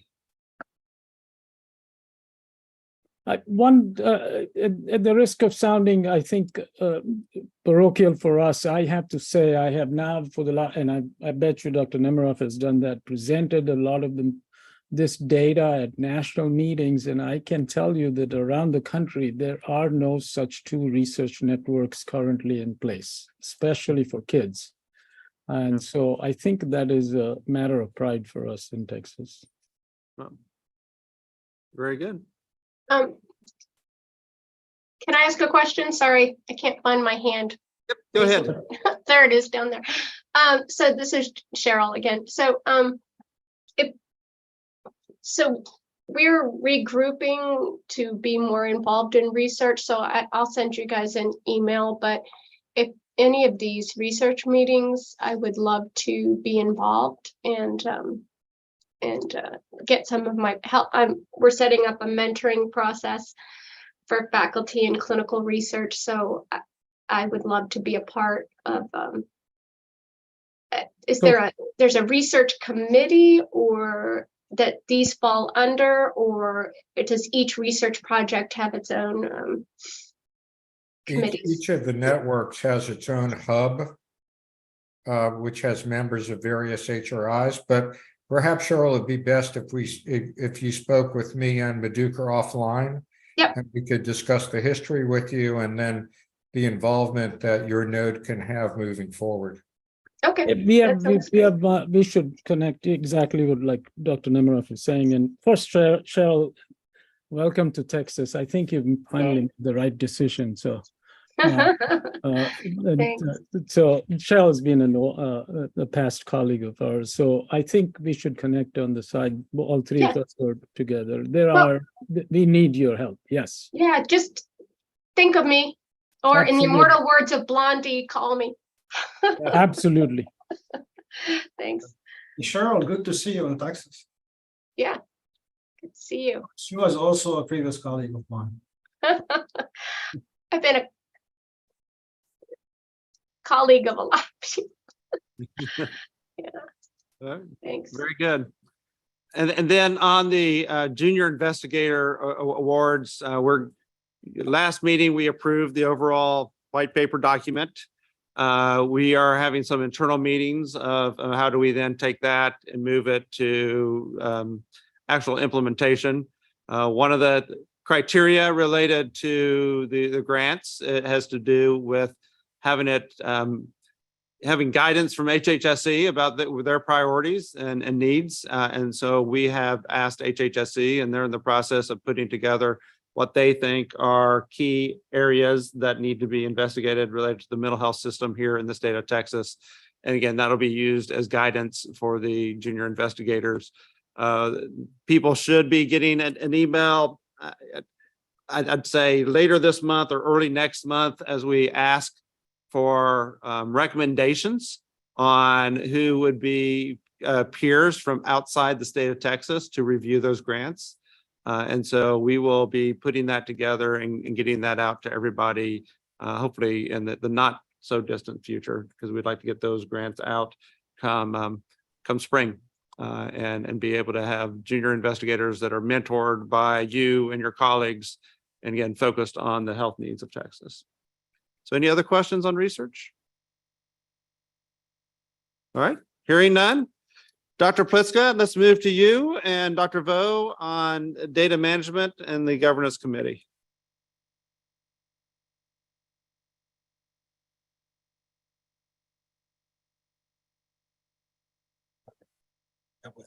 Right, go ahead and go to the next slide. So we're looking at getting the advice of the executive committee regarding getting consistent outcome data in TChat. Earlier, we had the issue of small sample sizes, and then people wanting to ask additional questions, and then maybe the data is not there, and we want to kind of get around that particular issue. And this conversation was stimulated by the fact that there's huge variability across the HRIs and how often they trigger the assessments in trait, and then how often families and parents fill them out. And even some places have their own system of obtaining objective instruments outside of trait altogether. So we did a preliminary analysis earlier that looked at changes in depression, and we saw positive effects from involvement in TChat, but really we couldn't go beyond that because when we started to slice the data by different subgroups, the sample simply became too slow. So the data community has been in discussion with the TChat operations committee, and we've gone back and forth over a couple of meetings. What can we do to consistently gather data at baseline and at follow-up that ultimately we really develop a rich data set representative of all of the HRIs that is complete enough that we can really put some faith in the results. Can you advance? Next slide. So the Columbia Impairment Scale has already been agreed that will be implemented. And as Laura noted, that's being automated in a trait that will look at levels of functioning and impairment regardless of diagnosis. We obviously have specific symptom groups that are quite common in our TChat population as presenting complaints. We'll be interested in what baseline characteristics influence outcome and what aspects of treatment will influence outcome, commonly referred to as moderators and mediators. And so kind of the first decision that we proposed, or principle that we proposed, is that whatever scales we choose, they would all be entered into trait. This could be done by staff, it could be done by the patient or parent, it could be automated via email or text.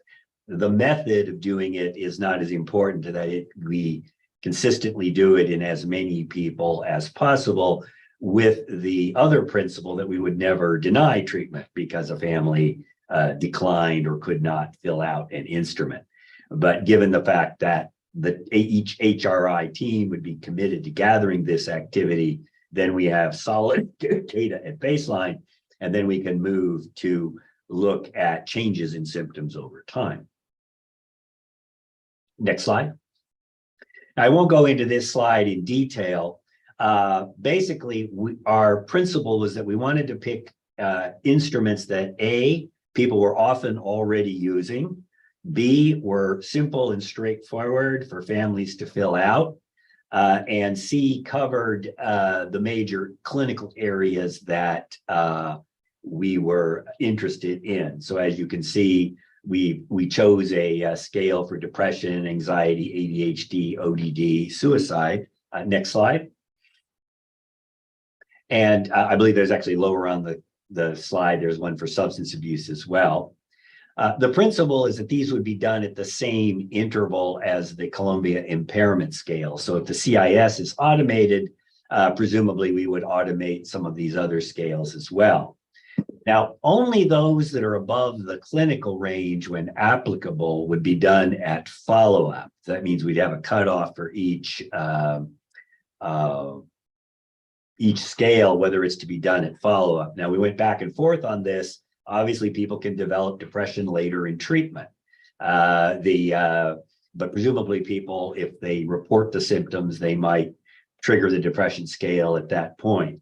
We were more focused on getting good baseline data and getting that initial follow-up data. And people felt they did not want people doing follow-up scales on symptoms that were near to zero, that would be burdensome for families if they're filling out a scale on a symptom that was not a problem. Now we can have a debate about that. We could be, but that was the consensus that the committee addressed. Now, these ideas are simple in principle, can be complex in implementation.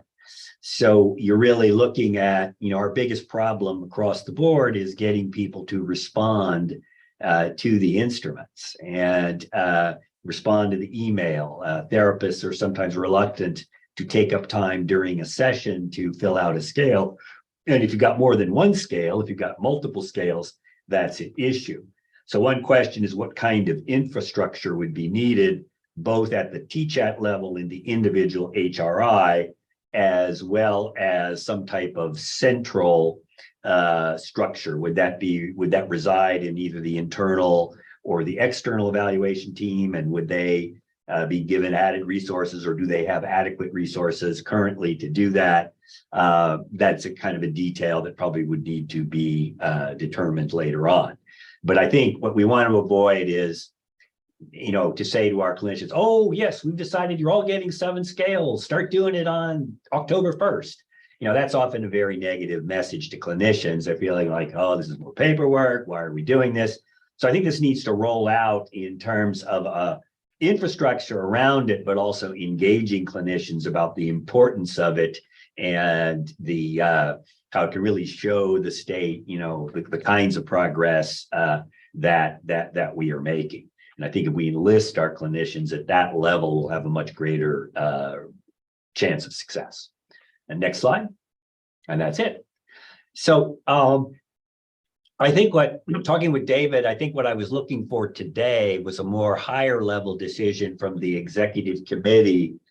Do you want to go forward with this? In which case we would move to the nitty-gritty operational stage, and that would need to come to COSH and all of those steps. So I know you may have a lot of questions. Well, how are you going to do this and how are you going to do that? And why are you using this scale and not that scale?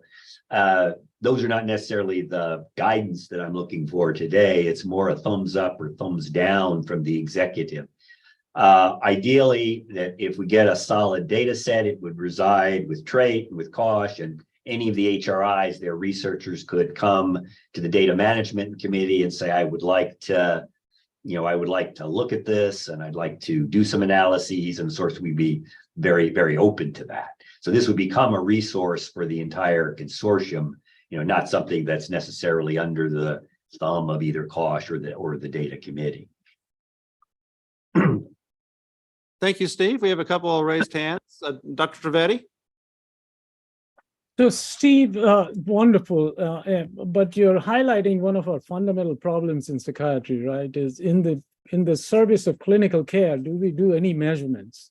Mhm. And so right now, sort of clinicians argue, oh, it's too much time, but we got to have some measurements, whether it is one or two. That debate one can have, but currently the practice is not to use anything routinely. Yeah. So how, if we are to improve quality of care, we'll have to figure out a way to have measurements in our systems. Yes, I think there was consensus on both the TChat Operations Committee and the Data Committee. This is something that should be done. And I think it's less of a heavy lift today than it would have been a year ago, in part thanks to you, Dr. Trivedi, and you even convinced me. And so I think that the mechanics of doing it is, someone's got to get with that family and do the Vanderbilt, the PHQ-9, the GAD-7, make sure it's all done. So the therapist doesn't use their entire, we got to build in an hour and a half assessment for the therapist so they have that time to do it. We just want to say, we don't want to say, clinicians, this is great, but it's your problem. We want to say, clinicians, this is great, and we're going to help you do it, and it's going to be even greater than ever. Dr. Wakefield? Yeah, sorry, I couldn't find my mute. I agree. I guess I also had another thought, and I think we've talked about this a little bit before. It sounds like, so Dr. Bliska, I may not be understanding exactly what you're asking for us to weigh in on today. It sounds like there was pretty good agreement that measurement-based care is the standard of care, and we should, not only should we be using that in clinical practice, but we're not going to be able to answer some of the questions posed even earlier here today about clinical effectiveness of our programming if we don't utilize something like this. But one of my questions is, because there's so many different scales out there. In the YDSRN, we have a measurement-based care committee where we've been working on, focused on depression and anxiety and trauma and those kinds of things, but also really looking through the data on all of these different evaluations. And so wanting to have some discussion about consistency across the consortium, and if there's a desire to have some consistency across the consortium about what our recommendations are, I think that might be helpful at some point, just to have these are the measures. I think the decision on the table today is, yes, we want consistency. Yes, we will have measures at baseline and at follow-up. When the CIS is triggered, that's when these assessments will be done.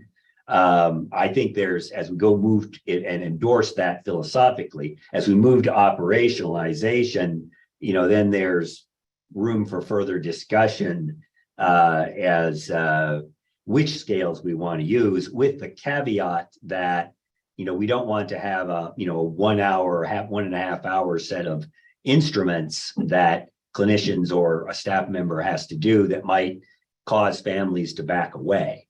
And this does not preclude an individual from HRI from gathering other instruments that they have used or want to continue to use. It just means that this circumscribed set of instruments, which will be the consortium-wide measure, you should always get those.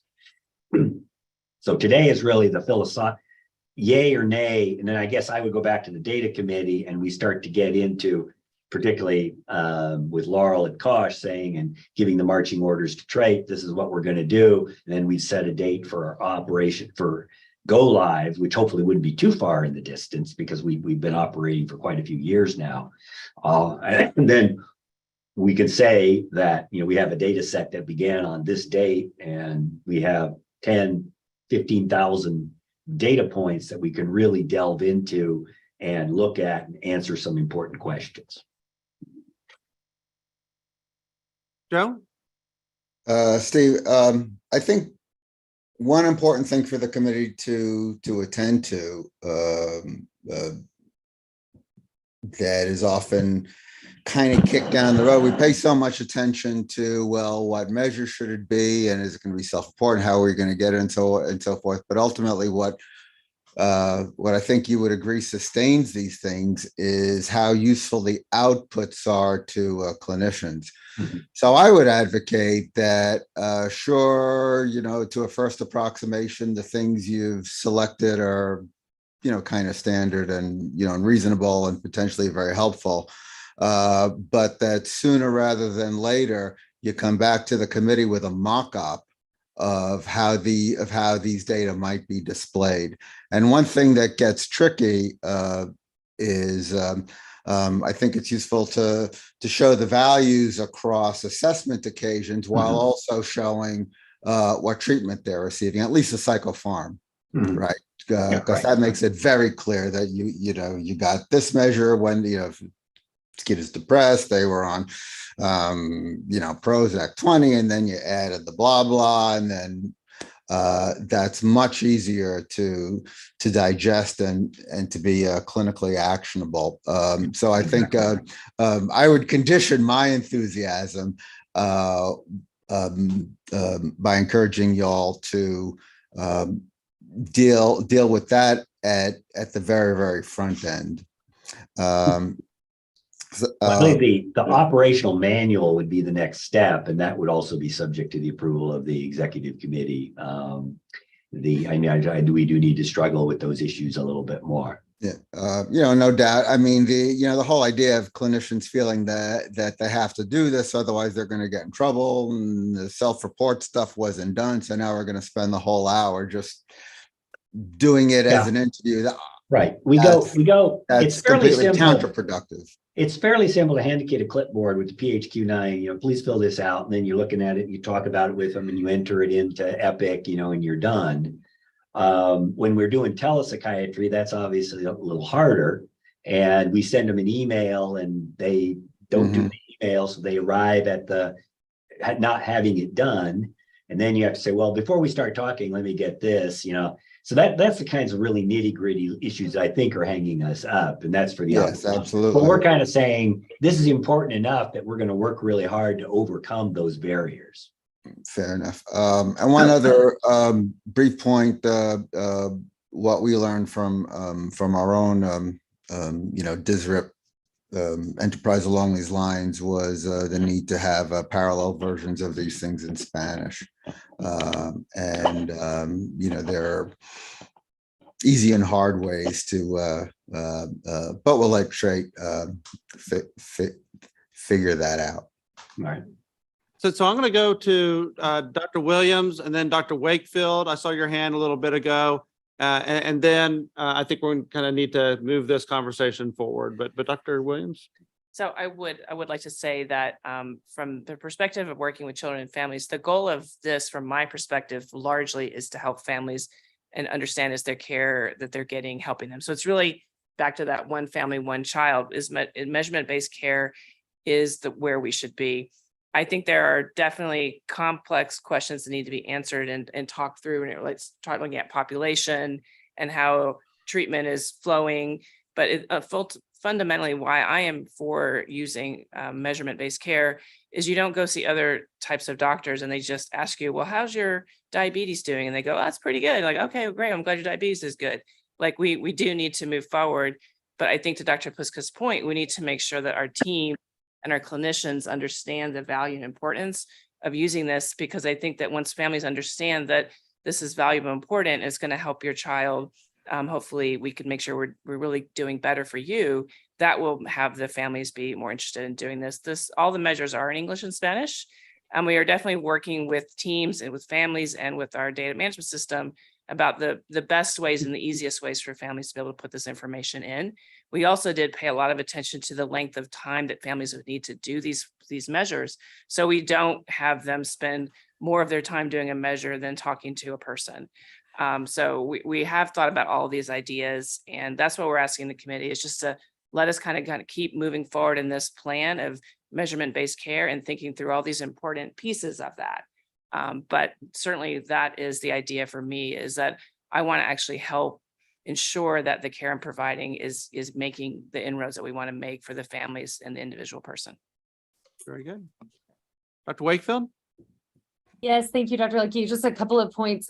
One is to Dr. Blader's question or concern about the how the information is being presented and of clinical use so that we can have it in real time to actually utilize.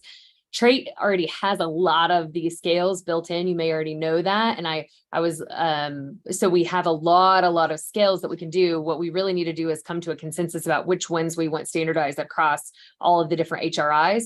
And that information is there and available. We use a lot of them out of Texas Tech, as you could see that that spreadsheet about our percentage of how many this data that we have. And it is very, very helpful to our clinicians to try to make additional judgments, but we do have to have that information up front, and Trait has that ability.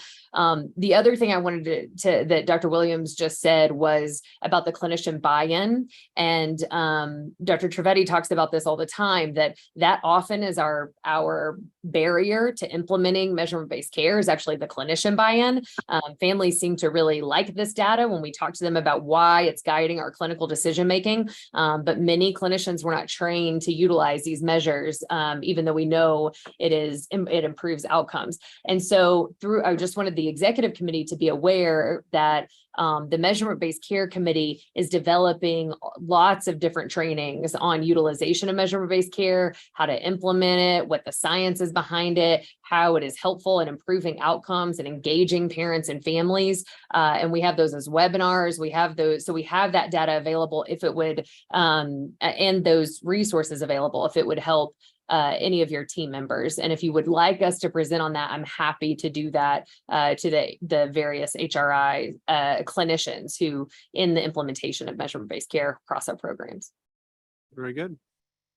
All right, Steve, I think for today, and this was labeled as an update for data management and governance. And so I don't think we can take any formal votes, but what I've heard is pretty strong support to continue to improve how we're measuring outcomes and moving towards measurement-based care. And so I think I would ask the committee to continue to work on this. And if there is a specific recommendation, let's talk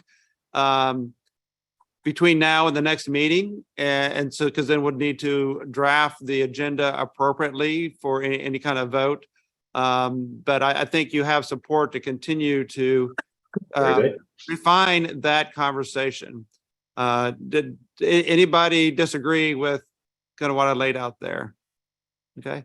The second thing, Steve, just following up on conversations that you and I have had and others, that I think at some point, maybe at the next meeting, that we ought to tee up a conversation related to the role of the Data Governance Committee and how it is structured and how it is integrated into Kosh, and maybe some of those opportunities to improve that integration and so that we're not having two committees looking at, or two groups looking at different things and then trying to pull them back together and figure out what our overall strategy and what for that data governance committee should be and how do we integrate it. Does that sound reasonable, Steve? I think that's very important.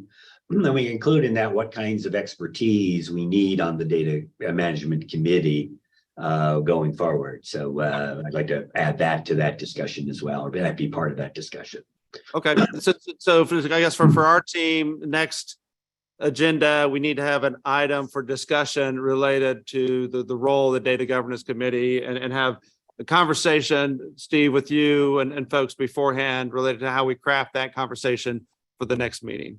David, could I just add that we wouldn't expect the TChat or CPAN to have the extensive kind of evaluations that we have in the research network, but in as much as there could be overlap, I think it would be very helpful for Madhukar and I and Jeff and Karen to have input to that committee as well. Okay, that sounds good. Andy? Yeah, agreed. I just want to I want to second that, Charlie. I was about to say the same thing. I really think we're at the point where, because so much of what is happening in both those is measure-based care. And I just think Maduker, Sarah, Karen, and Charlie, in their roles as leading those networks should have formal reviews of this. I think that would be a really good idea, Charlie. Okay. Any other comments related to the Data Management and Governance Committee? Seeing none and seeing that it's after 12 and knowing that lunch is here, we're going to take a break for lunch. And I think 12:45 we'll come back together. And at that time, we're going to jump into ARPA and the activities that have been funded through the consortium or through ARPA for the consortium. I still think we'll be able to get done by 3 o'clock, but let's take a break till 12:45 and recommence. Thank you.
All right, we're going to be starting in just about a minute. If you're an executive committee member, if you turn on your camera so we know that you're there, and we will do attendance in about a minute. Thanks.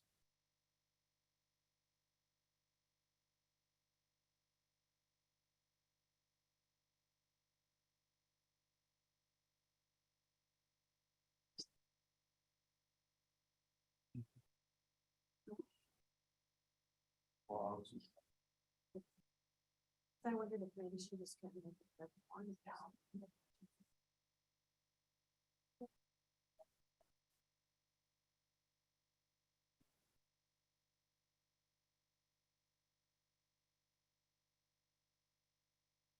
All right, why don't we do the quick roll call to make sure we're at quorum, and then we'll get started. Okay, Dr. Bobato. Here. Blader. Dr. Blader. Okay, Danette Castle. Here. That's right. Dr. Farmer. Sonia Gaines.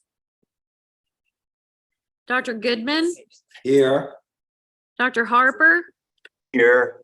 Luann, let me remind you again that Olga Rodriguez is a member and she should be called in from now on. Okay, thank you. Dr. Ibrahim. Here. Dr. Keller. Dr. Lakey. Here. Dr. Liberzon. Here. Dr. Martin. Here. Dr. Martinez. Here. Nathan Maxwell. Elizabeth Mayer. Here. Dr. McCullum Smith. Here. Dr. Mitchell. Did she say here? No. Dr. Nimiroff. Paul's here. Oh, Mitchell's here. Okay. Dr. Nimiroff. Dr. Newport. Here. Brittany Nichols. Dr. Pliska. Here. Dr. Podewelts. Here. Dr. Vo is not here this afternoon. Dr. Wakefield. Here. Dr. Wesley. Here. Dr. Williams 100% here. and Olga Rodriguez. Okay. What'd you say? Oh, Dr. Chapa. Here. Thank you. Okay. I think Sonia joined us. Yeah, I'm here, Luann. Okay, Sonia, thank you. And I see Joe Blader. Sorry, here I am. Okay, no So, problem. Are we at quorum? Yes, All definitely. right, we're at quorum. So we're going to spend this afternoon going through item 9, the ARPA related projects. I'm going to do a little bit of an adjustment here. I was told Dr. Patel has to leave in about 15 minutes. And so I'm going to jump down to her and then go back up, Sarah, to you after that. But Dr. Patel? That's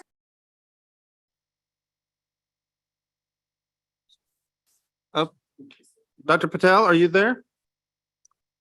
Well, I don't see her. And so, Sarah, we're going to go to you. Sarah, you're on mute. Yes, I think we just need to get my slides up. Do you want me to share or someone else? We're going to share from here.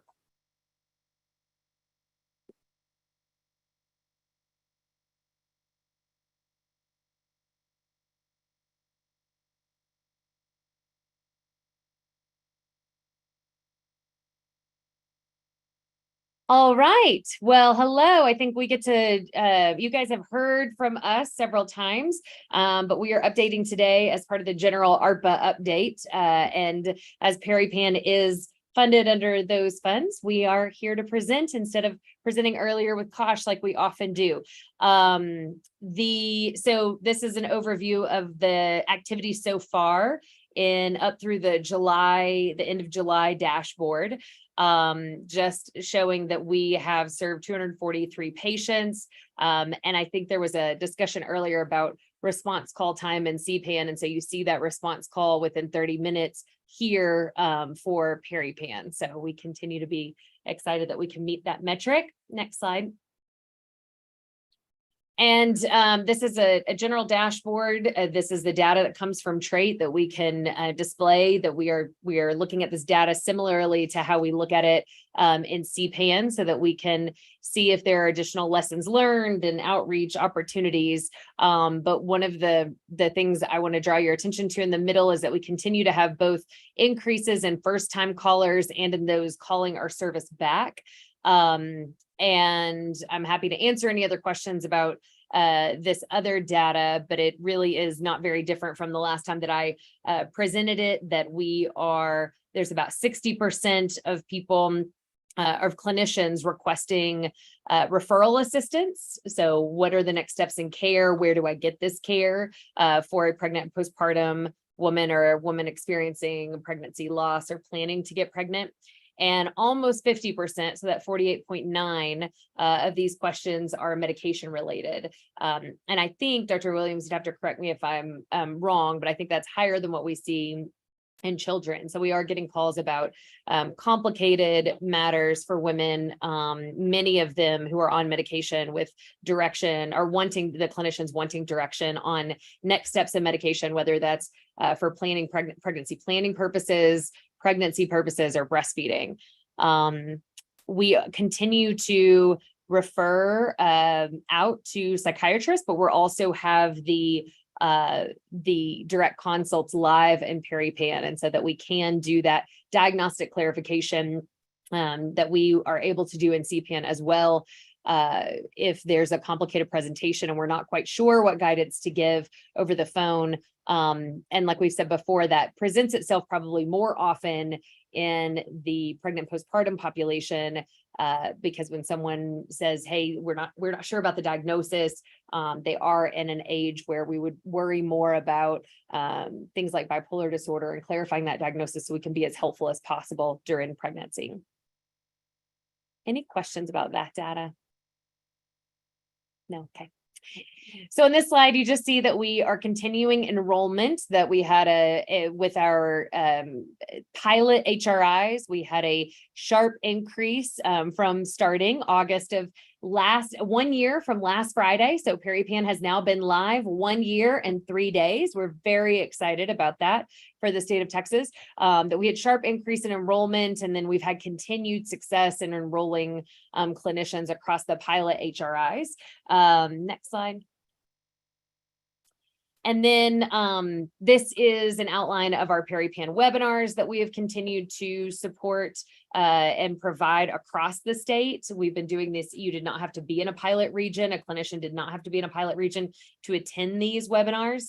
And all of the different pilot HRIs have been a part of creating this content and presenting this content. So it really has been a great collaborative endeavor that we're really excited to be able to provide this education across the state to many different types of clinicians. Next slide. So wanted to talk today about our expansion that the pilot program did launch on August 18th, 2022 in 4 of our regions. And we are excited and had a launch meeting last week on the 17th with all of the different CPAN teams across the state to talk about what this looks like to launch the PeriPan line across the state on September 1st. Our vision is to have CPAN and PeriPan as an integrated approach at both the individual hub and overall statewide programmatic level, that we will share administration, phone systems, outreach efforts, and resource and referral systems. So we're really just expanding and enhancing what CPAN can do, utilizing the existing infrastructure to serve an additional population. And this way, we're not duplicating programs, but allowing our resources to go that much further to serve an additional set of clinicians in the state. PeriPan will serve and has already in the pilot regions, the clinicians already enrolled or previously enrolled in CPAN. So our pediatricians, our family medicine physicians, our other PCPs, other clinicians, our advanced practice professionals. And in addition, we're doing outreach and we'll engage obstetricians and additional clinicians serving those women in the demographic that we've been talking about here. Next slide. So what are next steps? We, Jen Erdegi and Lachelle Inman helped us create a beautiful launch guide that is on the SharePoint. And so the launch guide has guidance for outreach. It has guidance for direct consults. It has guidance as webinars for exactly what PeriPan is, what our goals are in PeriPan, resource and referral specialists, outreach and education, and also what the psychiatrist's role is in PeriPan. Many of your CPANs will be very familiar with all of that information, and it may be old hat to them, and that is great, but we wanted to provide this information about the uniqueness of any of these services within PeriPan. And so created a SharePoint site that has lots and lots of information and guidance in that for the CPAN teams that are now also becoming enhancing and expanding to become PeriPan teams as well. So that email went out to all of the teams about 2.5 weeks ago, and they have that information and we're able to review it. We met on August 17th to present that information, also have general questions. And then additionally, we are meeting with individual health-related institutions and their CPAN teams on how PeriPan can be enhanced and expanded, or CPAN can be enhanced and expanded at their specific HRI to include these PeriPan services. We have meetings with all of the HRIs prior to the September 1st launch. And then what we're calling September 1st is a soft opening. So what I mean by that is that the 4 pilot HRIs will be able to answer, will be able to have calls referred to them on September 1 for the reproductive psychiatry expertise or additional information and assistance with resource and referrals across the state.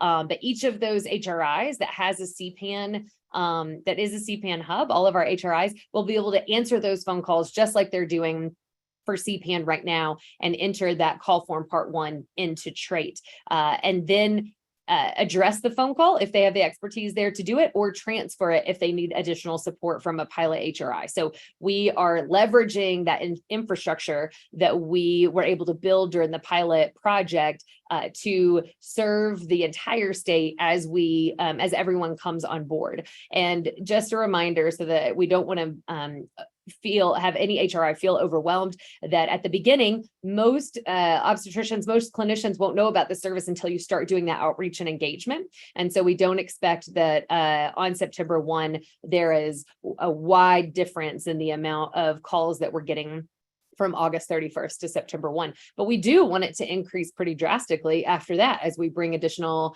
as we do additional outreach and engagement across the state in all of these different regions. But that will be the primary focus of our HRIs as they're coming on board, is outreach and engagement, telling their the clinicians in their area about this expanded and enhanced service of the Texas Child Mental Health Care Consortium. We we'll have open office hours, both with the medical directors, Dr. Williams and myself, throughout September, and with our administration in PeriPan and CPAN, just so that you can, if you have any kind of question, of course, you can email, your teams can email or call outside of those office hours, but we have given that information to the teams that we will just be available during those times. If they want to come on, see what other people are asking, we will build additional, or we will enhance our launch guides and our information that we're providing through that with the questions that we get in those office hours and otherwise, so that we can be as supportive as possible. We think we've thought of most things, and having a year of pilot allowed us to really be prepared, I think, for the statewide launch. But there may be things that come up that we have not addressed or thought of or clearly laid out. And so please, if there's something that your team sees in the launch guide that's unanswered, or they don't see it in the launch guide, then let us know, because we want to be as supportive as possible in this enhancement and expansion. Additionally, we've been working with now both Lainey and with our Center for Healthcare Communication team in what a statewide launch, what kind of communication should surround a statewide launch. And we have been working on social media posts in addition to letters out to clinicians, letters, information to our shared stakeholders in women's mental health and perinatal mental health. And so that is all coming. We now have some recommendations for shared folders that when you go out to a clinic, that you can both tell them about CPAN and PeriPan and be handing them one folder instead of multiple different things, to try to make it as clear as possible about how these two programs are synergistic to supporting the mental health of women and children in Texas. We are working on, we have the OB-GYN list that will be shared out to the hubs so that they can plan their outreach and engagement strategy. Of course, these will be refined and need to be refined just like our CPAN lists have, to if there are OBs who are obstetrician gynecologists who are no longer practicing obstetrics and such. So we will work together to refine these lists over the next year. But we wanted to provide something so that the teams knew who the initial target clinicians were in their regions. And then, like I said, we'll continue to learn together like we have in CPAN. And so we will join the CPAN monthly meeting so that we can talk about integration and shared struggles and all of those things. We will continue to have a specific reproductive psychiatry meeting every month. So any of your psychiatrists who, the child psychiatrists who are working on CPAN right now, if they have an interest in reproductive psychiatry and they want to further their expertise and develop their expertise in that domain, then they are welcome to attend that monthly meeting as well of the reproductive psychiatrist. Next slide. Oh, that's it. So we continue to just another caveat that I didn't, that wasn't included in these slides, that we are continuing to plan our educational efforts to, for our residency programs across the state of Texas, and we'll be offering a longitudinal curriculum in reproductive psychiatry to support our general residency programs and child fellowships if you are interested in that curriculum. Here at Texas Tech, we have a shared didactic between the general residents and child fellows about reproductive psychiatry, because it affects, you know, the children that those child fellows will be seeing in the future, and it's helpful to be able to give guidance to pediatricians on medications and such that are safer in pregnancy and what the standards of care are, and we want to help facilitate that across the state so that we really enhance the knowledge of our general psychiatry trainees and general psychiatrists in reproductive psychiatry. Very good. Thank you, Sarah. It's exciting to have finally the statewide rollout of PeriPan. Again, a lot of work over the last several years to get us to where we are. Andy, I see your hand. You want to comment? Real close. I mean, real quick. So that's fantastic, Dr. Wakefield. Thank you so much. And congratulations to everybody on this. It's so important. You know, I'm on the Value-Based Purchasing and Quality Improvement Advisory Committee for HHSC, and we met last week, and it is the longest named committee, I think, in state government. But there were two researchers on there that I want to make, you may be connected to, but they did a big presentation on maternal health outcomes and more troublingly maternal mortality, as well as some really cool things that are going on around it. So in terms of really cool things, Nancy Dickey from the A&M Rural and Community Health Institute, they've got a grant where they're working in rural areas in Texas to support family practice doctors to try to get them to be able, it's kind of like what we do for psychiatrists, basically, to try to get them to function as OBGYNs. It might be really, you know, to do and also to get OBGYNs to get back into delivering or at least consulting on perinatal issues. I just thought you should talk to her, because she's fantastic, and she's kind of aware, but they got so much other stuff going on. And then the other thing that I was really struck by was in the presentation was I got to pull the guy's name out, Dr. Patrick Ramsey down in San Antonio at the Health Sciences Center, who did a big presentation on the data. And I'm happy to send this, David, if it's helpful for people. I mean, people get it through the committee, but it's a publicly available thing.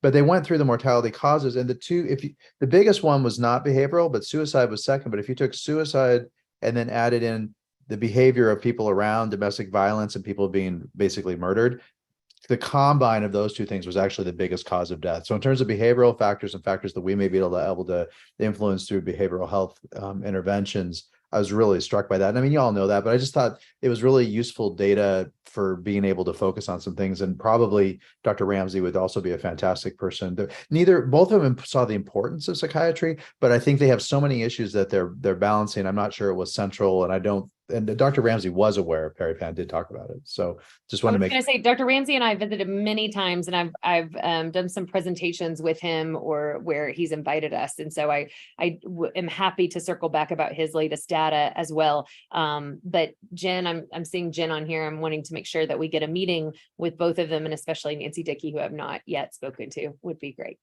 It's very impressive. Very good. Any other comments? Seeing none, again, thanks, Sarah, and I look forward to next month's update when we are officially statewide. And so again, we're leveraging the pilot, leveraging the opportunities for institutions to help each other. Everyone's doing groundwork, but then, and this is an infrastructure building capacity initiative. But again, it's very exciting to see what has been one of the top issues for HHSC, and one of their top recommendations that come from a report, Andy, I think you're referring to the maternal morbidity and mortality task force report that comes out, and Peripan has been one of their recommendations. And as you note, the data clearly indicates that one of the top reasons that women die in that first year in the following pregnancy has been related to mental health. And so it's a tremendous opportunity to move forward. Sonia, I saw your hands. Yes, I just want to thank you, Dr. Lakey and the rest of the team for, being willing to jump in on this. I know this was something I early on had talked to Joy Borges, who's over the maternal health program at HHSC. And so we're very, very grateful that you all saw this as an initiative that you can take on. We're also very excited about it. Well, thanks again. Thank you to Sonia, to you, but also the other folks at HHSC. We've been working, advising Ryan Van Ramhorst, the Medicaid medical director, so that he's aware, Julie Borges and her group. And so multiple conversations with multiple people at HHSC to make sure that we're integrated in the overall strategy for Medicaid and with managed care organizations. And I've had conversations with Blue Cross Blue Shield and others to make sure that we're all working together, moving this forward. Very good. So let's transition now to the CPAN initiatives that are funded through ARPA. We already talked about the direct message texting and the direct consults, but let's go to Safety A and Dr. Caitlin Pinatotti, and I may have mispronounced that name. Yeah. Please help me pronounce that better in the future. Thank you. It's Pinciotti. You were very close. Pinciotti. Okay. Much better. Sorry. No, that's okay. Yeah, thank you for that. I'm excited to present a brief update on how things have been going with Safety A. So we have been testing the feasibility and acceptability of Safety A in primary care settings. And on the next slide, we can see how many PCPs we were able to get trained. So initially our goal was to have 50 PCPs across the state of Texas be trained in Safety A. We actually exceeded that. We've had 70 PCPs undergo the training, and we met this goal within just 3 months. And you can see here, we have this divvied up by our wonderful HRI collaborators as well as training cohort.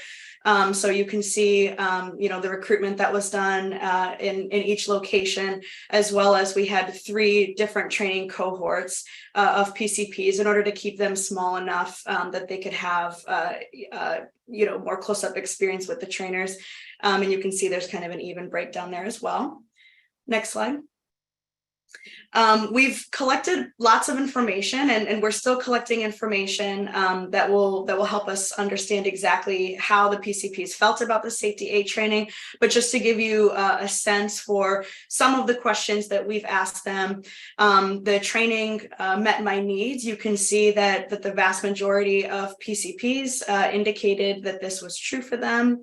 As well as that my knowledge regarding suicide risk assessment and risk reduction and intervention approaches for youth with suicide and self-harm risk increased. So not only did PCPs feel that the trainings met the unique needs that they had, but they also feel like their knowledge and competency has increased. This is really an exciting update. Here we have some information about just how often the Safety A intervention is being used during primary care appointments.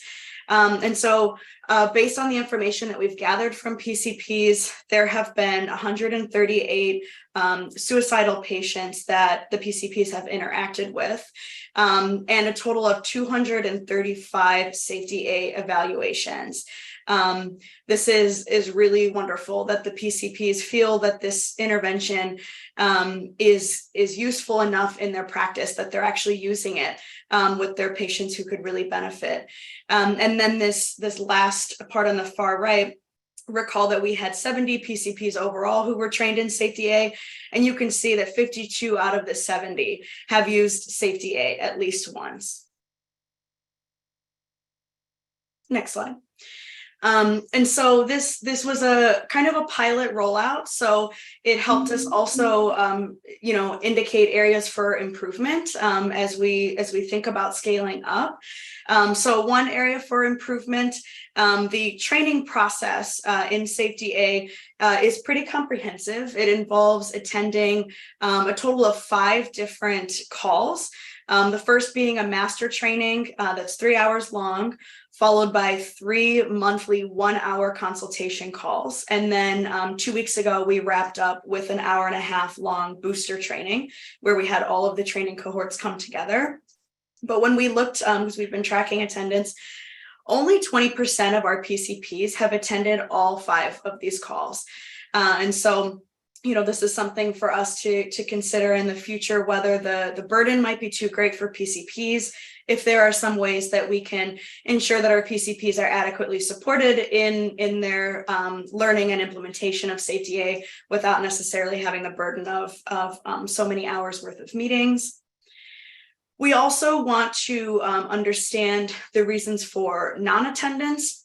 So most of our PCPs attended most of the meetings, but we did have a portion of PCPs who only attended the master training and didn't attend any of the follow-up calls. So we really want to understand, what are the barriers that are interfering with being able to attend some of these calls, as well as the barriers that are interfering with using Safety A in the first place. Now, there's one caveat to note that, we're relying on PCPs not only to attend these calls, but also to complete surveys for us. And so it's possible and probably likely that Safety A is being used even more than what we're able to report, because we're really relying on PCPs every time they use Safety A to complete and submit a checklist to us, as well as complete monthly surveys as well. So it's possible, and like I said, probably likely that Safety A is being used a lot more than what we're able to actually see. But we also know that there are instances where, maybe a patient was indicating suicidal thoughts or behaviors and the PCP did not use Safety A with them. And so we need to really kind of dig in more deeply about, is this an issue of feasibility of using the intervention in a primary care setting? This is probably the thing that came up most often on our consultation calls in terms of the concerns that PCPs voiced about how to fit in a really thorough suicide risk assessment and safety planning into their already fairly short appointments. Our trainers did a really great job modeling how to do Safety A in just 10 minutes with patients, but obviously this is kind of a continued concern. We're also not sure, is it an issue with maybe perceived competence? So maybe folks don't feel super confident in their ability to use Safety A in the moment. So we really need to kind of dig in and understand, how can we kind of boost our use of Safety A in primary care settings.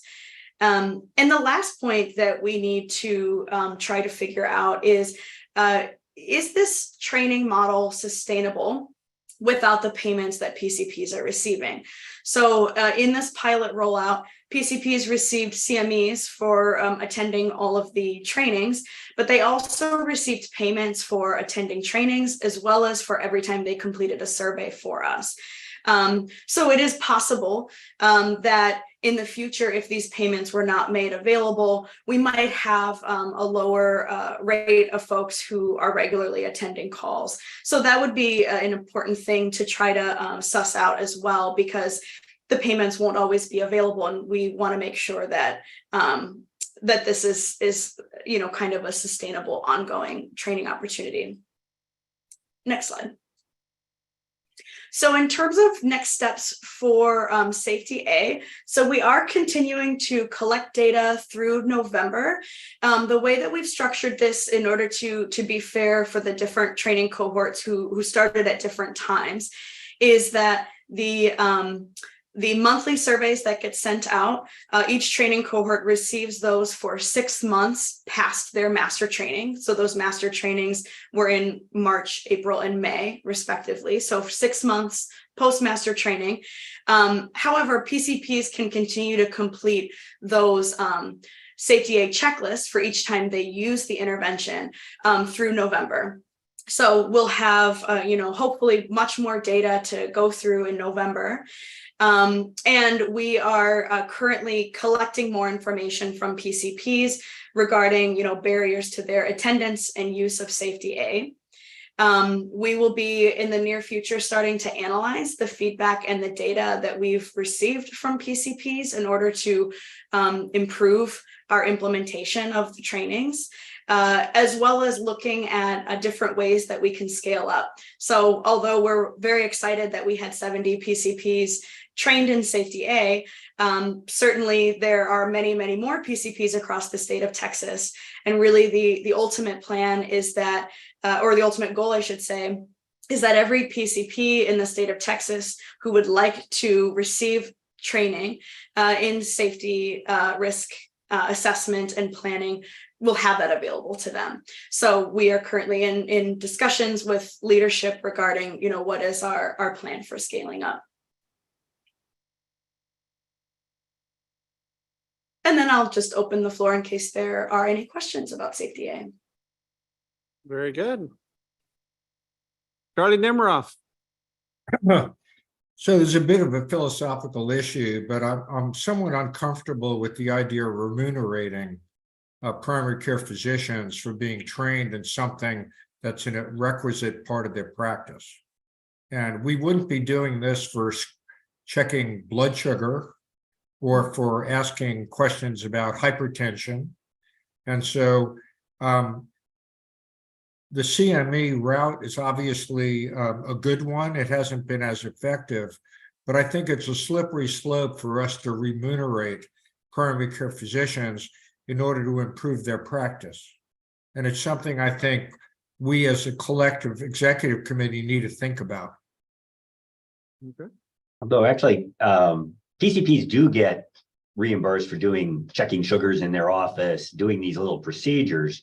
That's in fact how they keep primary care afloat.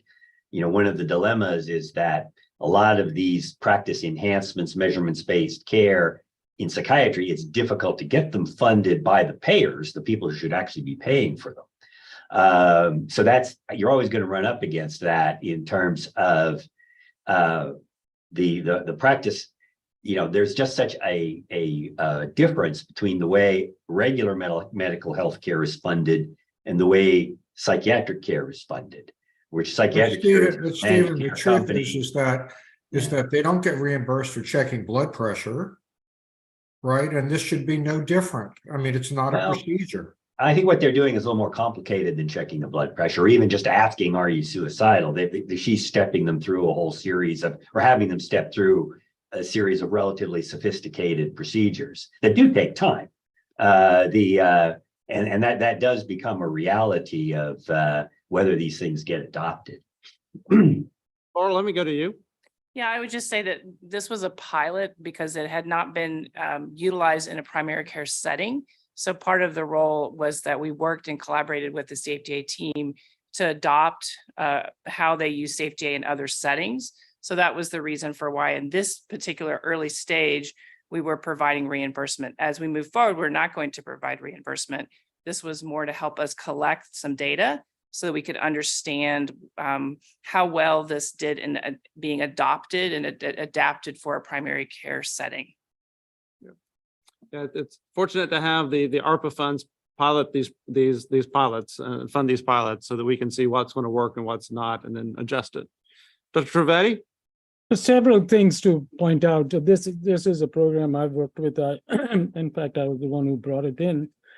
Two things, Charlie, we should talk about reimbursement in a separate time. There is real effort and time and all, but that's a separate issue. This is how collaborative care now gets paid when originally it didn't. So, but in terms of just the use, see, I think we have really focused on suicide prevention in psychiatry care, but child psychiatrists and psychologists get trained. They don't need the Safety A training. This really has real value in primary care. And the value on this one, I think that PCPs understand. So 50 of the 72 that got trained have used it.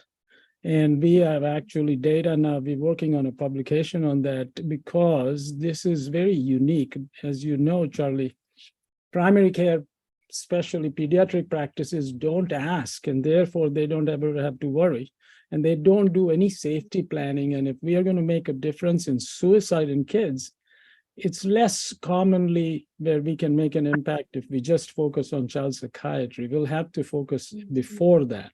So in some ways, I think we have to figure out the way to structure this. And the reimbursement issues you're raising are valid. Carol? Dr. McClellan-Smith?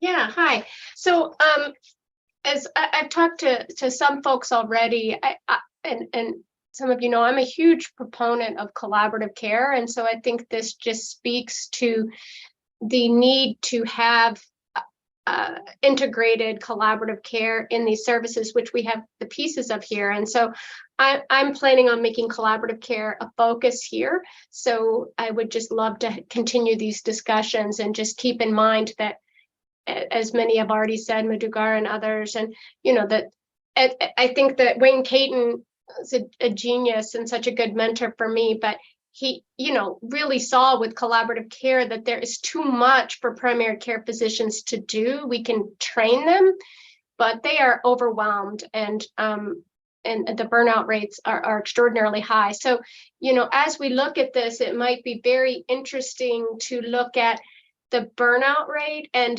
people's comfort level with doing it, because if they don't have support in the clinic, you know, marrying these programs together, which I'm sure you guys are doing, but if they don't have the support for doing it, then they're stuck, you know, with something that they don't have any referral to, which is, you know, why they haven't been doing it. It's not that they don't care about their patients, it's that they haven't had a place to send them. So anyway.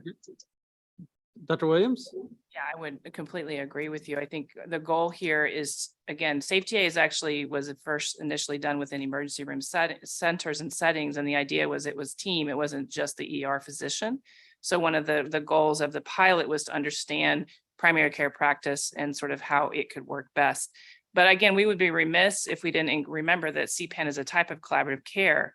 And so part of our goal is also to make sure that if we move forward with using Safety A statewide, that we have all of our CPAN team members trained in Safety A so that we can help when a primary care provider calls and walk them through what to do, whether or not they've had training in Safety A or not. Our team would be using an evidence-based protocol and how they kind of work collaboratively. So I 100% agree with you about that. But that's sort of why we wanted to do this pilot, because there's not a lot of information necessarily around suicide safety planning about how to make this work well in a primary care setting. And I think the other challenge I hear is how do you take it to scale? And a named product, program and what would be the best fit for us in the state of Texas. And so again, that's the nicety of having this funded by ARPA, is that we have the ability to test it out and see if it works or not, and think about how it can be tweaked to best suit our needs here in Texas. And one more thing, Dr. Lakey, I think we will have to be making sure is to ensure that there is still maintained fidelity once people get trained. Because there have been other places where they have done that training, but then the fidelity is lost, then there's no impact on suicide. Mm-hmm. So that's another key issue to consider, and Cheryl is nodding, as you can see. Mm-hmm. All right. Well, let's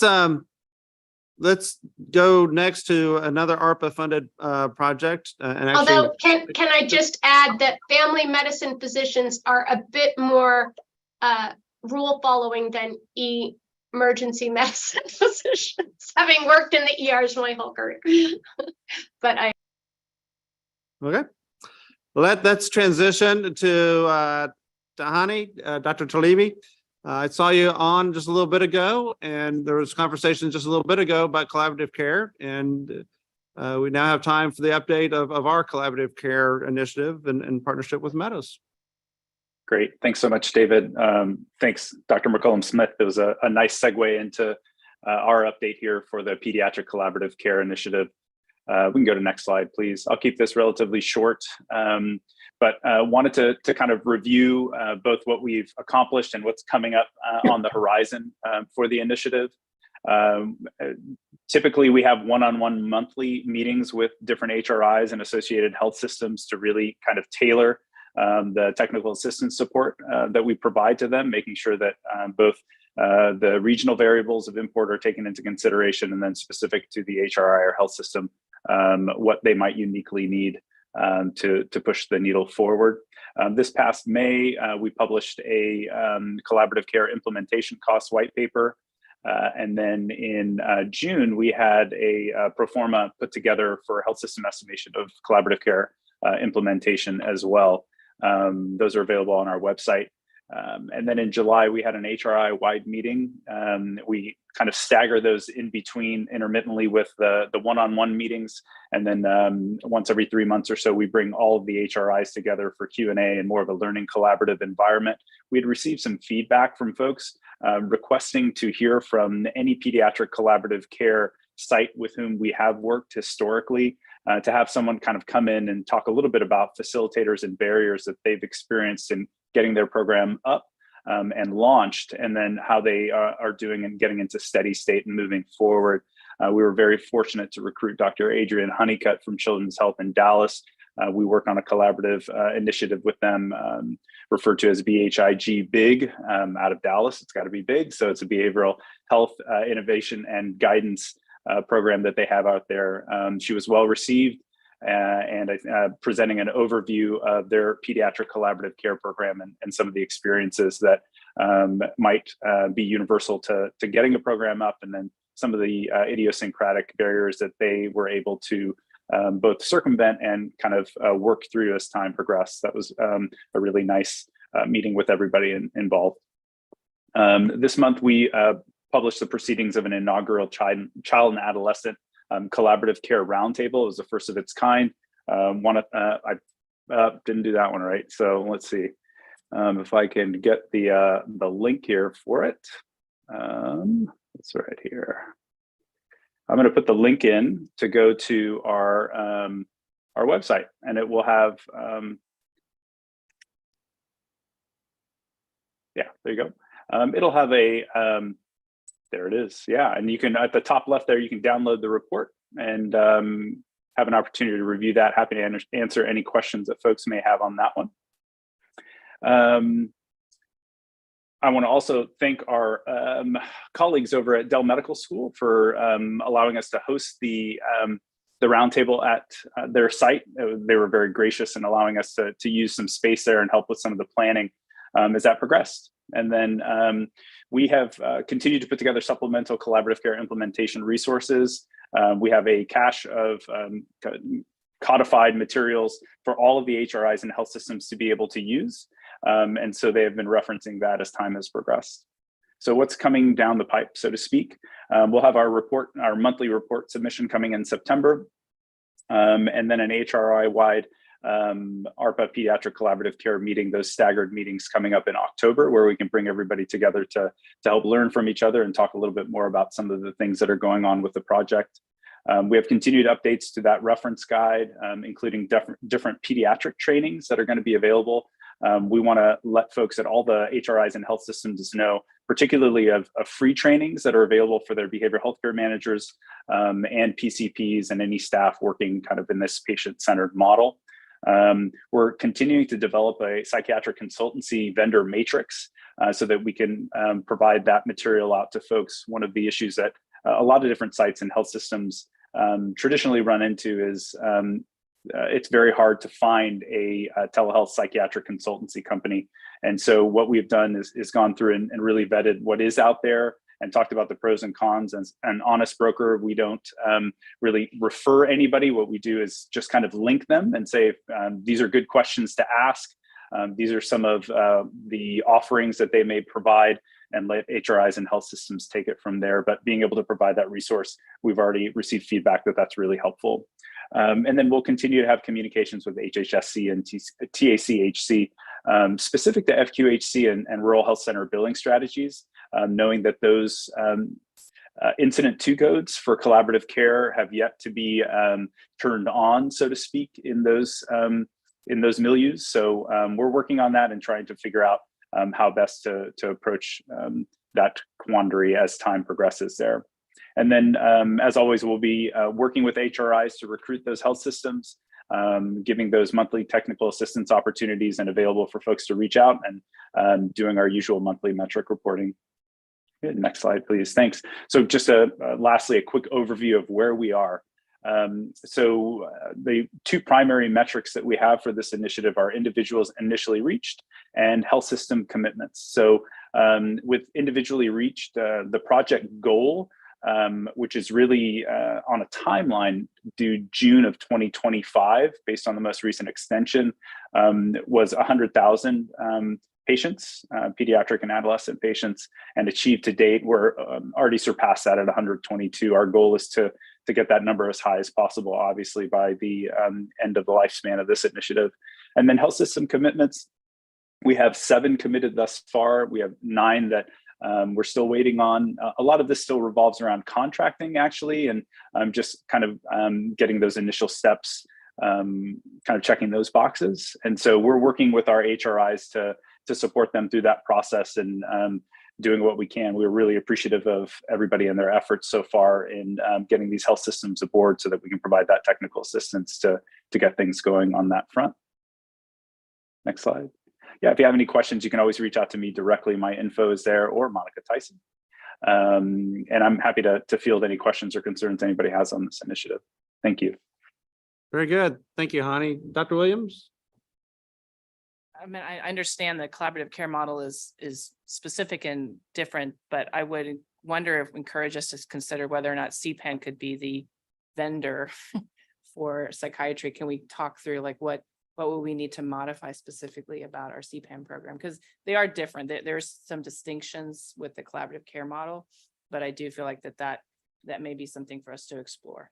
Is how they're brought together. Yes, I mean, most collaborative care models, like you have a panel and you're responsible for the panel. And so I think that in this idea of collaborative care, since their state has already invested in utilizing CPAN, is there a way for us to partner? Maybe not every affiliated system would want to utilize CPAN for that benefit, but I feel like that one of the ways that collaborative care is challenging is it's better, or it's more doable for a system where you're in a big system with a big group of physicians. But if you're in a small town and you're just 3 doctors, you can't always access collaborative care. So could CPAN be collaborative care models for the smaller rural doctors, or, providers, and that these bigger systems can, of course, be able to afford or utilize different ways, but CPAN. So I just really want us to think about how we could maximize what CPAN could offer a collaborative care team.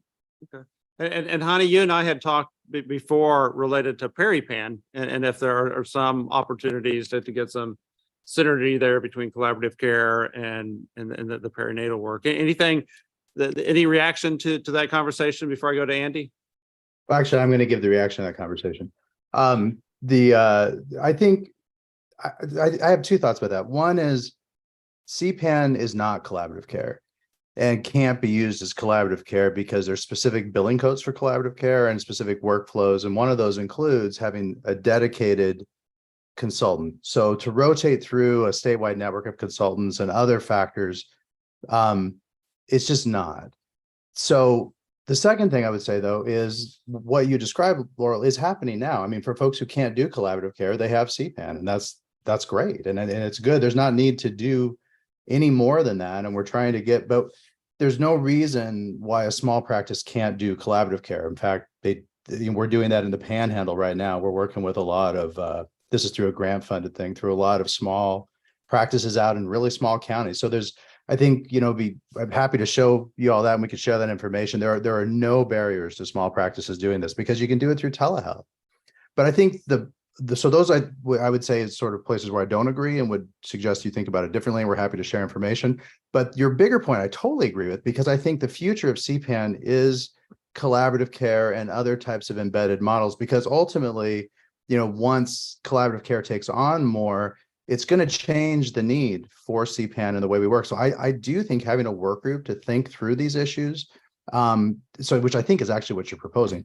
I'm not sure you're proposing a work group, but a process to think through these issues would be really great, because I do think 10 years from now, we probably won't need as much CPAN in the way it is right now because of collaborative care and other integration models that will happen. I think we're still going to need a lot of things from this group. But I think it's something that's worth thinking through, because these new billing models are taking off quickly, and would be worth thinking through more. And I know Dr. McCollum Smith knows a lot about this, so I'm happy to hear what she says.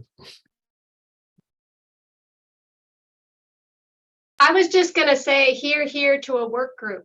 I mean, or a hub, or I don't know what it starts as a work group and then decide, because so many amazing things, and coming in from a more just pure collaborative care background from the state of Ohio, where we were setting this up across the state with Medicaid, it's really fascinating to me to see how to translate between these two systems that both are providing excellent backup care and a nice web of care, but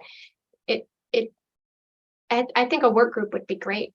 I don't know if that would be redundant to some of what is going on, or I know there's already so many meetings and projects.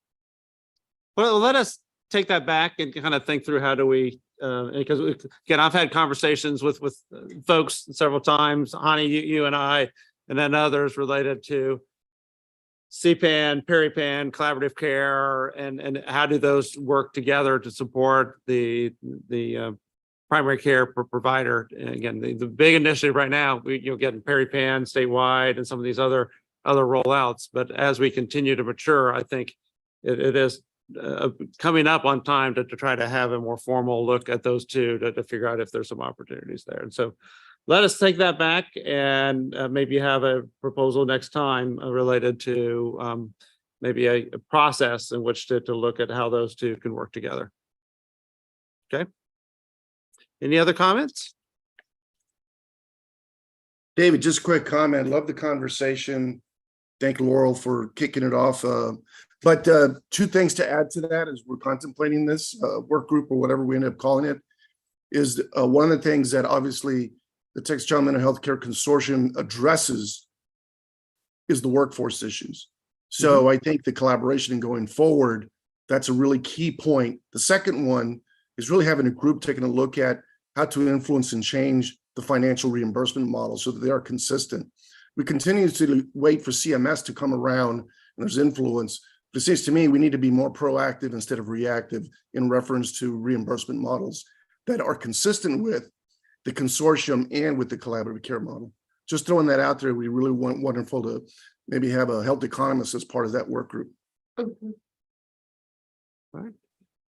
Dr. McCollum-Smith? Yeah, sorry. I think that would be awesome. And I agree with the health economists or business folks, but from the value-based care perhaps as well. We were doing this with Medicaid, similar coalition with the most of the academic hospitals, and I was the lead for that. And we had a learning collaborative amongst so we had a core group like this with mission and state and work groups, but we had an overall learning collaborative on collaborative care and made recommendations to Medicaid.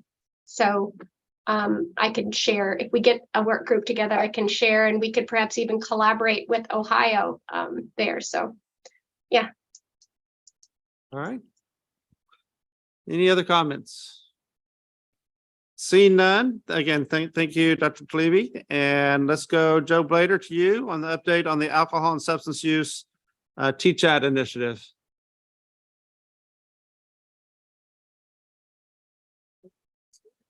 Joe, are you there?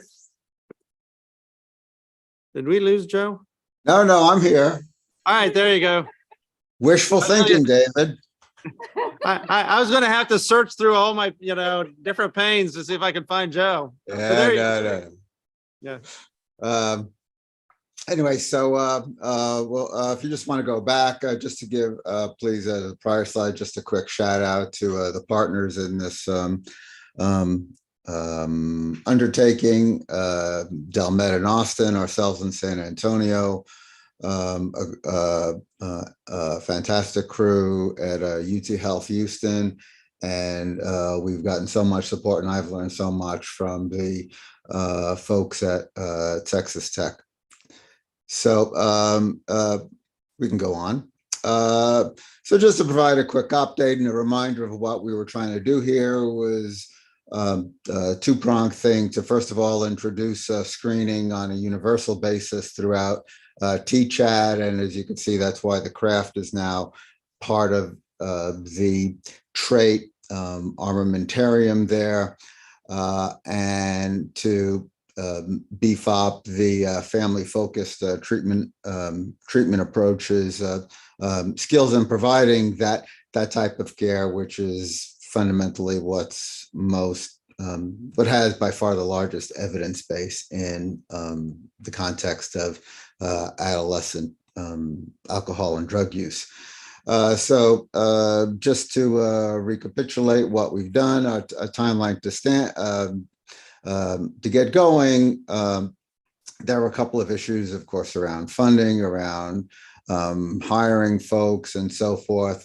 Then we also had to deal with the issues around being compliant with 42 CFR Part 2, if were we to hold ourselves out as a substance abuse treatment program, to make sure that all our electronic medical records and so forth were compliant with that.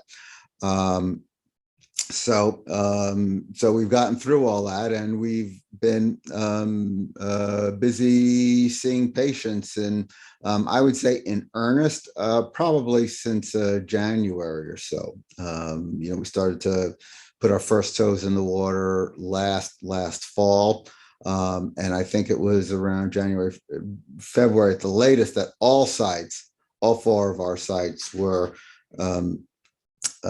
involved in patient care. And if we go on to the next slide, just to summarize where we're at, and this is only through June. There has been a lot of clinical activity over the summer, as it turns out, both in terms of referrals from the community and from some of the alternative summer programs.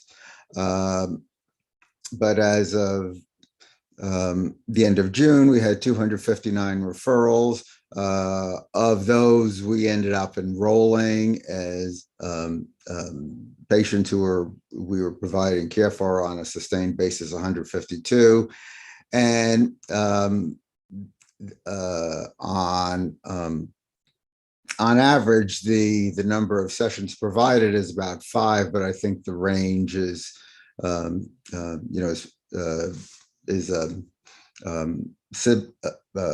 substantial, and in the future we'll be drilling down, and hopefully I can present some data in the months ahead on the distribution of sessions and other clinical contacts. What makes this a more intensive program, or why it's a distinct entity within TCHAT, is the fact that it does the type of model that we're implementing, which some people might, or what we were aiming for, was a multi-systemic therapy light that could be done via telehealth, but which does require a number of contacts with the family in the course of a week, rather than once a week psychotherapy. And if they no-show, oh well, we'll just wait till next week and see what happens. We really do try to be much more assertive and engaged with families on a more consistent basis to see how things are going and so forth, bearing in mind that the onset of substance use problems here really is a time-sensitive matter, and especially in this day and age when even minor, experimentation can be fatal if it happens to include a fentanyl exposure, or as we're saying these days, one pill can kill. So we really are trying to not, prolong time to active engagement. We still have at the moment over our sites at least 83. I want to say it's higher at the moment. In San Antonio, we've brought on another FTE who's also now seeing the families where the parent is exclusively Spanish speaking, and that's been a great asset for us. The loss to follow-up and withdrawal rate, we would like that to get a little bit lower, and we'll try to find out what's happening with that. Bearing in mind that we still have a number of folks in care, we've concluded treatment with 24 as of the end of June. Next, please. Oh, and here's our parent testimonial. Basically reinforcing the importance of approaching these types of problems, as well as lots of other issues that adolescents have from a more holistic family-based standpoint. We look at the totality of people's functioning. We're not just focusing exclusively on alcohol and drug use. We're also motivated to look at kind of what are the underlying psychopathology, if you like, that is influencing the pattern of use. So that's all I had to report on ASUD. All right, thanks, Joe. Any questions? So I have a question, Joe. Just trying to look through kind of next steps for this pilot, thinking about next session, kind of where we go. We have 4 institutions that are doing this. There's been quite a bit of a learning curve, and kind of watching the process. Sometimes a challenge of getting the right individuals hired and put in place, but now all institutions have done that. What have you had a chance to kind of think through kind of next steps for the pilot, again, as we continue to build out and reach into the communities of these 4 areas? What is it going to take this to scale? Is it going to be hard to replicate that in all the regions, or would we need to kind of think through taking it to scale in a way that leverages institutions that have that capacity, and maybe think about how other areas that aren't in those 4 areas could start using that capacity that's been built in these 4 areas. Any thought there? Well, I think that this beginning semester, I think we're really going to hit our full stride in terms of patient flow and meeting the needs, especially of the special centers, the alternative schools, the uptake of interest there, and referrals has accelerated. So I think in terms of patient flow and productivity, so to speak, I think that we'll see where we land in the next couple of months. In terms of next step, from the standpoint of how valuable is this? Are we getting good value for money, and what are the outcomes? That turned out to be a little more difficult than even I had suspected, because the state of the art for measurement of substance abuse outcomes, it's a little involved. It's this timeline follow back method, and I think you've been involved in some of the conversations where we are looking both at surrogate, simpler measures that reflect on the current pattern of use, but also more global aspects of functioning, whether it's in the anxiety department or the conduct issues department, the impulse control department, the mood disorder department, and so on, bearing in mind that so often, especially in adolescence, the comorbidity between those things is so high. So those are the things that are on my wish list for the upcoming public school semester. And assuming we can get that in place, then I think we'll be able to take stock of lessons learned and be able to see, if we can disseminate the model to other folks who might want to jump on it. We've been, I think that sites, maybe they vary somewhat in the family therapy and treatment background of many of the providers. So we've engaged a few resources to try to upgrade those, certainly in San Antonio. And I think the other sites were already fairly strong in that respect, or are also moving in that direction, so that we can hopefully disseminate a model that's based on the existing evidence, and to the extent that it gets corroborated when implemented in this fairly novel telehealth format, that if we acquire supportive data for doing so, then I think we'll have made a pretty significant contribution to this space. Okay. Well, I look forward to continued conversation. And again, I think we need to start, and as you are thinking, 6 months, a year from now, kind of where are we going with the pilot? I always tell folks, I think Texas has a history sometimes of having pilots that remain pilots, and I don't think that's necessarily great for the state of Texas, versus taking a pilot and figuring out how you take it to scale, and deciding what the value there, and being able to have the data to make that case. And so I look forward to having continued conversation with you to kind of think through those next steps. Yeah, and your participation in our advisory meetings has been very valuable, David. So at 8 a.m. on Friday, that's it's above and beyond, in my opinion. Yeah, thanks. Any other comments or questions? All right. Hearing none, Dr. Allie Townsend with the Anxiety Services ARPA project. Well, I think that's me still, actually, but maybe I'm wrong. All right. Maybe we have two.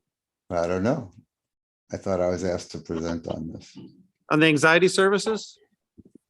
We have multiple people presenting. We did ask Houston, but I know everyone's is a little different. So at the end, I think might be good for you to share.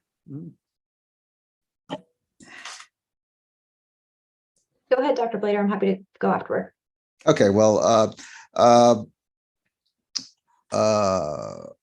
our motivation for developing kind of a school avoidance anxiety ICU was based on the premonition that in the following the pandemic, you'd have all sorts of kids who might have, kind of been teetering on high avoidance, school refusal, social, very bad social anxiety, and things like that in the pandemic. And the whole, suspension of normal life would have turned out to be kind of a pretty significant incubator for those problems.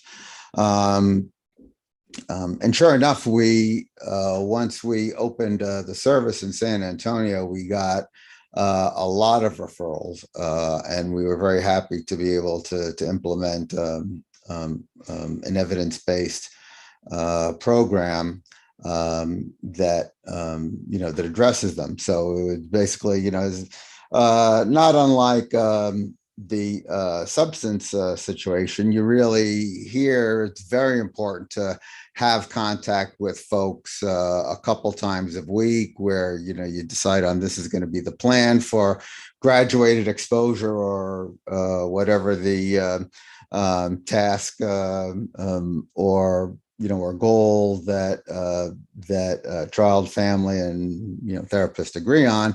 But then if that doesn't pan out, we have to do something corrective right away. So this turned out to be relatively easy to implement. The uptake was very strong. We've had a boatload of referrals, and the outcomes have been great. Let's look at the next slide. What catches my eye in this is how it was actually toward the end of the year when we started getting a steady spate of referrals.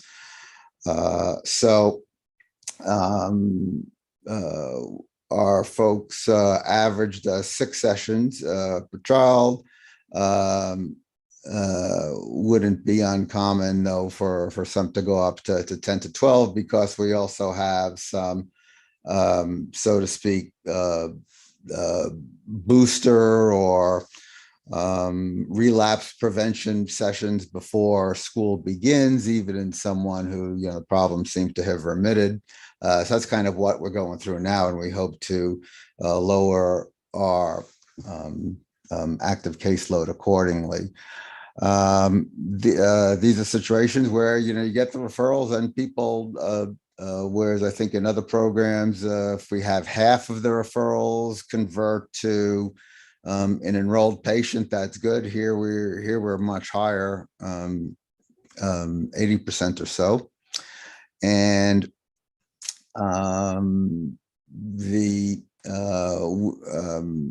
I think we only said we're holding on to a lot of kids because we want to see how their reentry to school in the fall plays out. We didn't want to turn out to be important for many of these families to have that kind of lifeline, so to speak, still available. So in some cases, we've done some relapse prevention sessions before school begins, and we'll and in others, we've scheduled a time to get together after the school year has begun, so that we can, give credit where credit is due for the kids who managed to jump right in and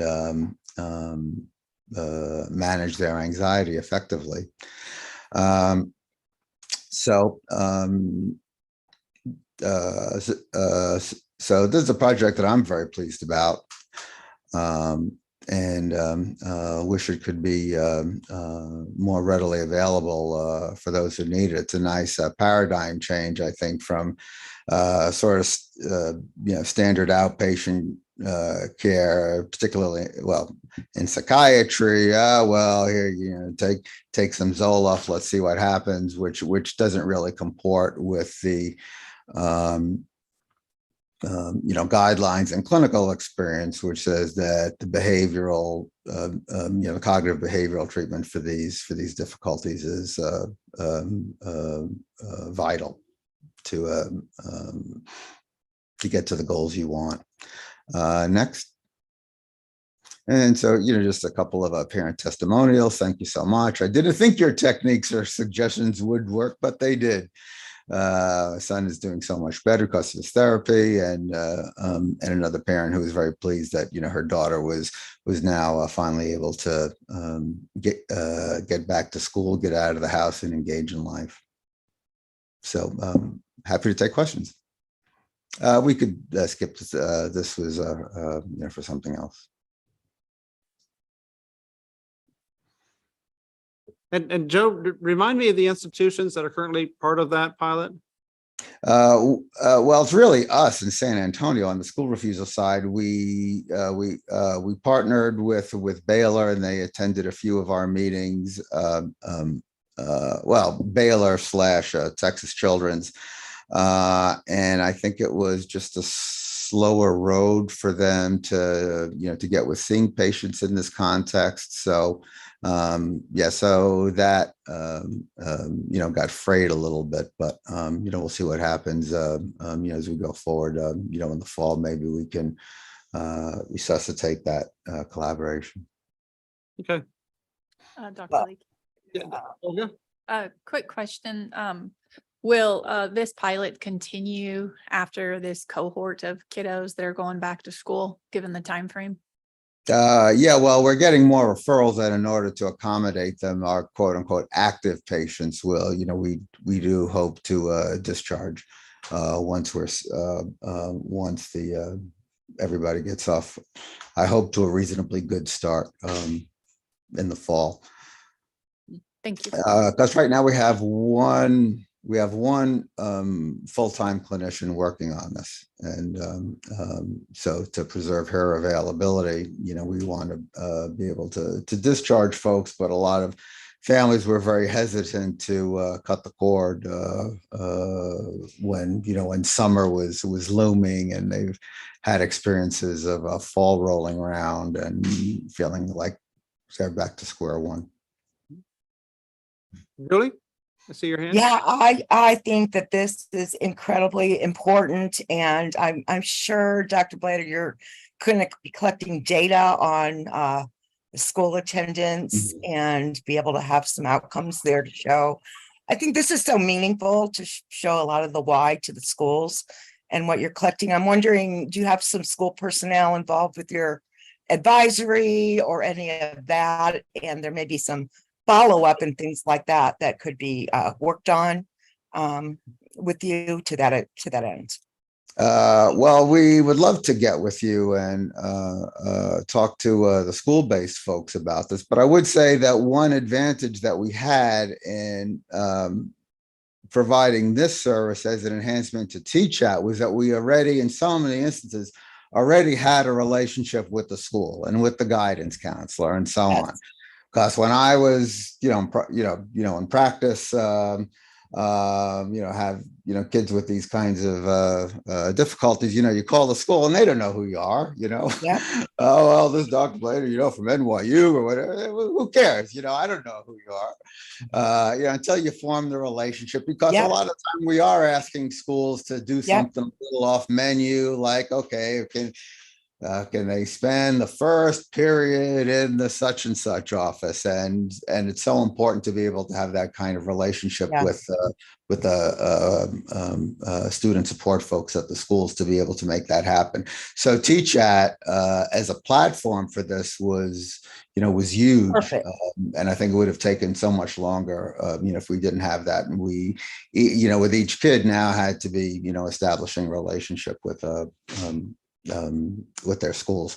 Yes, we are gathering data on school attendance and as well as other anxiety related issues, because that's really the focus of our treatment. Thanks for the comment. Thank you. Looking forward to more. And so, Joe, on this one also, I think it'd be good for us to maybe have a conversation with other members of our team, just thinking through how it's funded right now through ARPA and the conversation we're going to need to have a year from now, thinking through if the pilot gets expanded, how do you continue to support those type of things? We're going to need to start making crafting our conversation with decision makers, a variety of other decision makers to think through kind of how that moves forward next session. Okay. Absolutely. Thank you. Oh, that's good. Thank you. Any other comments or questions? All right. Dr. Patel, welcome. Thank you. Yeah, I was asked to talk about additional sessions. Dr. Patel, I'm getting a question from our staff here. Sorry, I didn't mean to interrupt. I was wondering if we wanted to let Dr. Townsend share as well. I know she had something prepared verbally. Oh, okay. I'm sorry. I jumped ahead. I thought that was a conversation. I want to come back to you, Dr. Patel. Dr. Townsend, was there something you wanted to add? Sure. Thank you so much. And thanks, Dr. Patel, for your patience and let me button line here. Hi there, Allie Townsend here from the ARPA side of Baylor for the Anxiety Project. I just wanted to discuss a little bit about what we're doing and how it's slightly different and also similar from what Dr. Blader already discussed.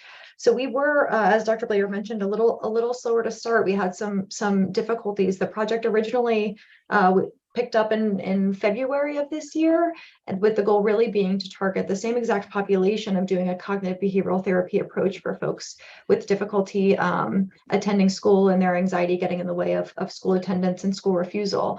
And then we originally transitioned one of our TChat therapists to come and be the main lead on this. So she was a 0.5 FTE. We since then have brought 2 more folks onto the team. So we have a total of a 1.5 therapist FTE participating in the project.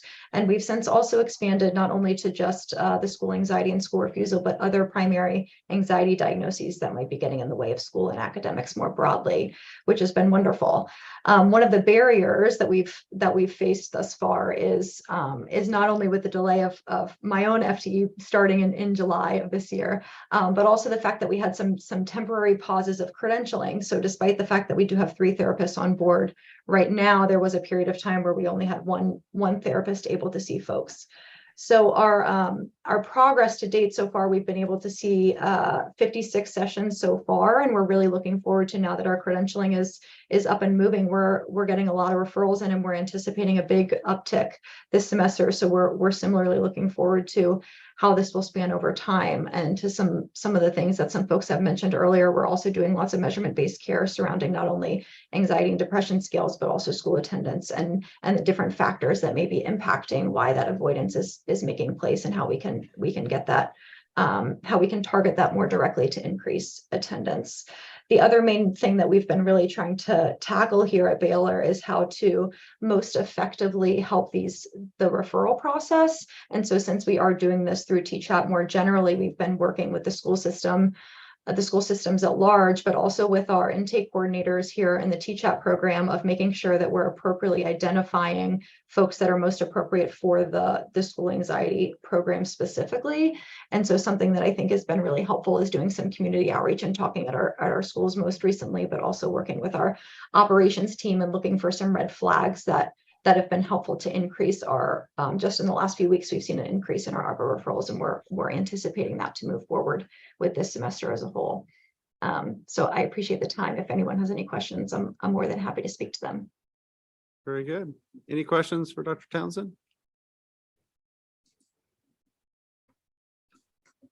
Well, I guess, Dr. Townsend, my comment would be the same that I have with Joe. I think at some point, having some of us talked with both of you together, and just kind of mapping out what the next steps are, especially, as we think about the next session and the balance of ARPA funds and GR funds and how do we leverage the work that's been taking place to make sure that we can move them forward. And so we could, after this meeting, kind of set up another meeting just to kind of think through that pathway, what we need to do this next year to be well set for the next session.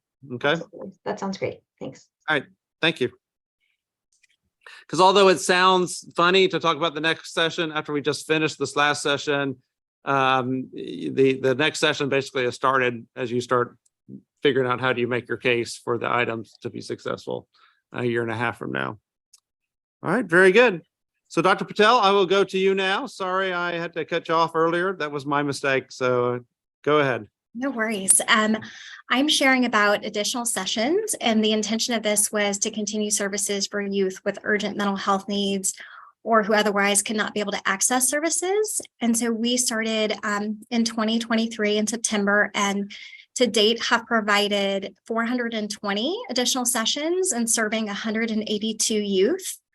And so when we looked at the numbers of which kids are receiving these services, we really noticed that additional services were needed when psychiatry services were involved. And so that was 39% of the kids we served received additional appointments to get that medication evaluation need met.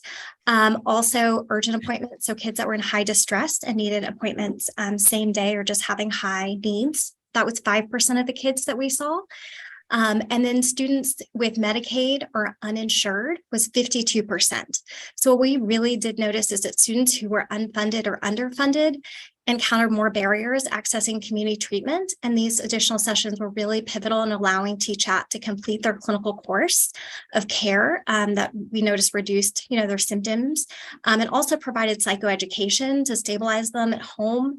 We were able to have those additional appointments with guardians in schools to kind of really triage and support our interventions. And so what we found is that, again, treatment was not stopped abruptly, right? We always wanted to promise that as we're providing these services, that we are taking care of the kids. And also really honoring when kids have wait lists in the communities, helping bridge those gaps. So extending services, and for kids that have more complex needs and complex diagnoses, allowing for psychiatry, specialized assessments, safety planning to take place. All right, very good. Any questions for Dr. Patel? All right. Hearing none, again, thank you. And Joe, it looks like you're back on the stand again. And you'll swear me in. Yeah. So again, when we were when there was the solicitation for potential projects to be supported through ARPA in the wake of the pandemic, we it struck us that, especially in San Antonio, where you had where the mortality burden was high, and it affected many multi-generational families. We thought it might be worthwhile to have a grief/trauma group, largely with caregivers in mind, for the kids that we've been seeing. As it turns out, by the time we got this rolling and the money rolled out and so forth, we were kind of past that peak of high acuity need for that type of treatment. But nonetheless, the districts that we spoke with, there were a couple that were very motivated to kind of go forward in establishing support groups of this nature in Spanish. So if we go to the next slide, it's just a quick summary of where we were at. Oh, I thought there was something. Maybe go back. Yes. So we managed to only have 10 sessions that involved 14 caregivers who came for those. And as it turns out, once we became less pandemic focused, because ordinary life had resumed for so many folks, basically what caregivers were talking about here were their other traumatic experiences in life, which were overwhelmingly in the interpersonal violence department. If we want to go on to the next slide, there are just a few things that people had mentioned. It was very helpful to have the opportunity to talk openly about our feelings, share our experiences, more confident to talk about my own trauma and speak with confidence. Because of the significant shift in the the goals or the focus for this particular initiative, we were kind of planning on winding it down, especially once we resolved that what was kind of needed here was something that was really more caregiver focused rather than delivering services specifically to children. Our plan had been to taper this, but a number of school districts were very keen to continue making this available for their parents. So we'll be seeing how we can continue to make this available as we go into the upcoming year. It's not very expensive to do, obviously. But the feeling was that it was making an important contribution to the psychological well-being of those who attended. We also try to encourage folks to get into care if they feel that that they could profit from that. Okay. Any questions?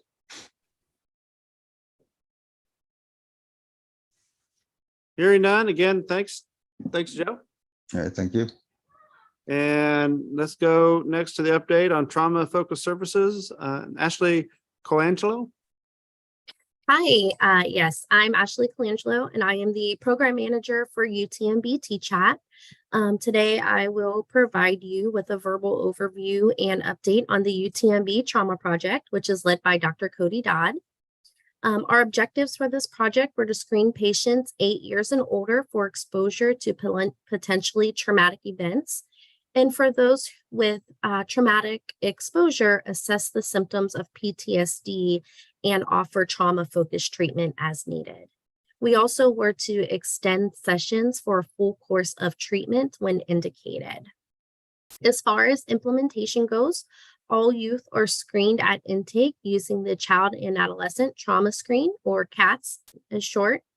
And then referrals are placed to team members trained in trauma-focused CBT and prolonged exposure for adolescents. Trauma-focused treatment typically ranges about 15 to 20 visits on average.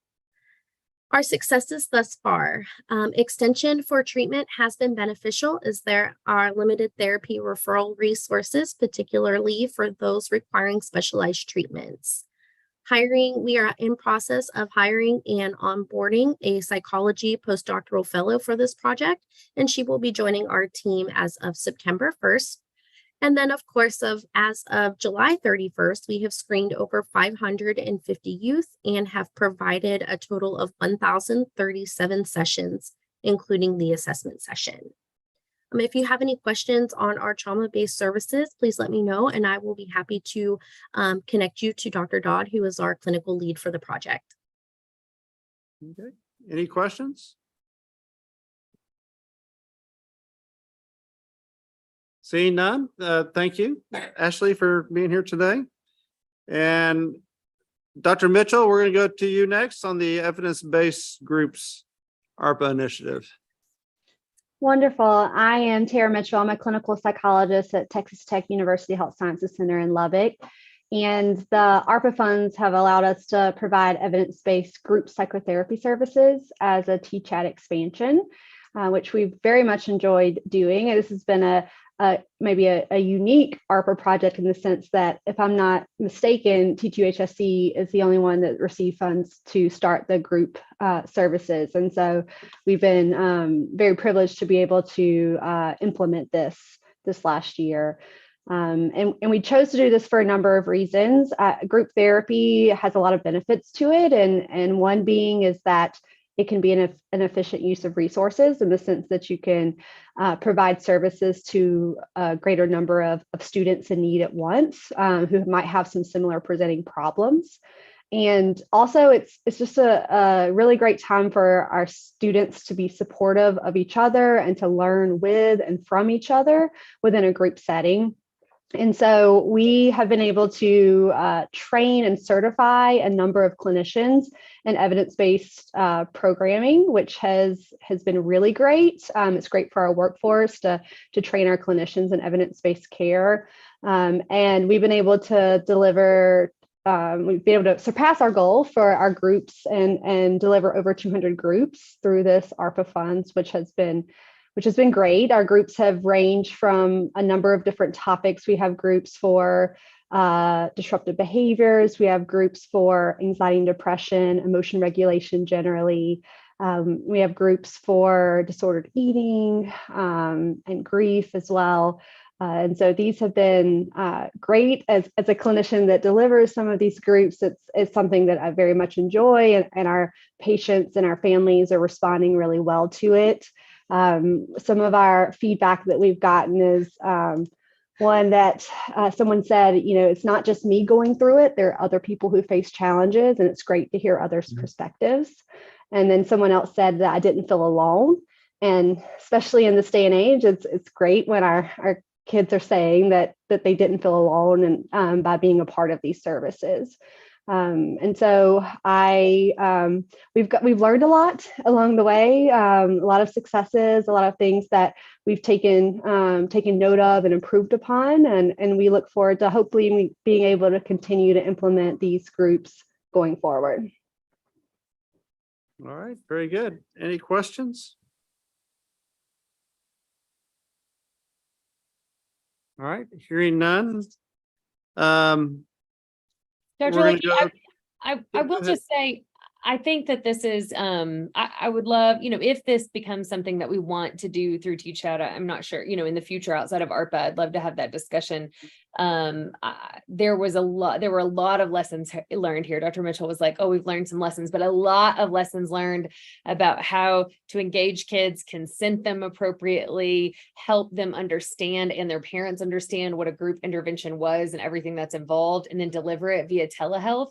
And so I am amazed by what Dr. Mitchell and her group have done in the implementation of this, but I think it's been wildly successful and also made our services go so much further because we're able to implement these evidence-based interventions to more kids at one time. And I really, I don't know what other mechanism really would ever work in this way. And this pilot has shown us, how to make our resources go even farther. So I think it's worth a continued discussion in the future.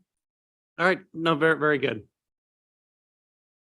All right, but before we go to YAM, just a quick kind of meeting organizational comment here. There's been a couple of EC members that have dropped out of the meeting. And so when I'm counting heads right now, we're just at quorum. So if anybody needs to leave, if you would let me know, but I have to maintain quorum to continue the meeting. And so again, please let me know if you're going to have to leave, because I will need to figure out how do we get another EC member into the meeting in order to maintain the quorum. So with that, let me go to Dr. Trivedi. I'll do it quickly before anybody leaves, Dr. Lakey. Thank you. So YAM, you all have heard many times. I think what I'm going to do is brief today because it is going very well. This is the summer, so right now, obviously, we are not in schools. It's just starting. The good news is all the HRIs have really hit their stride now. We have done 12 training sessions. We've trained 171 instructors across the state.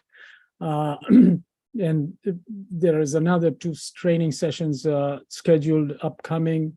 We have basically 157 schools, ISDs have signed MOUs, and now more are coming on this. So next report, I'll be able to add more, but that covers about 93,000 students. And so far in this first 2 semesters this year, we've delivered 72,700 hours of YAM training to students. We have a dashboard for all this information, and next time I'll show you. This time I didn't include in these slides, but that gives information to everyone. We are doing weekly meetings with all the leads at each of the places, just to give you a context or sort of the idea of the reach already we are getting. So just to give you context, this program, as I've been saying, is evidence-based in Australia. It is being implemented across the country. And they have, over the last 3 years, reached fewer students than we have over the last 2 semesters here in Texas. So as usual, we are moving very rapidly. I think that next two semesters, all the HRIs now, as I mentioned, are in full bloom. So we will be getting a lot more schools, and they're all signing MOUs. And we are, the good news also is that the schools where we were in last year are all of them, none of them have actually said no. So all of them are inviting us back again this year for their next cohort of students.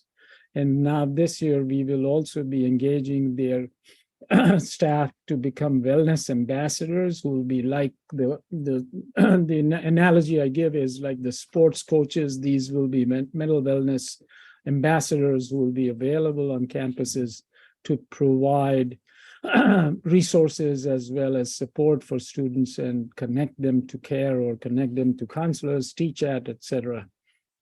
And so I think the program is going very well. And you heard from some of the leads in the previous calls.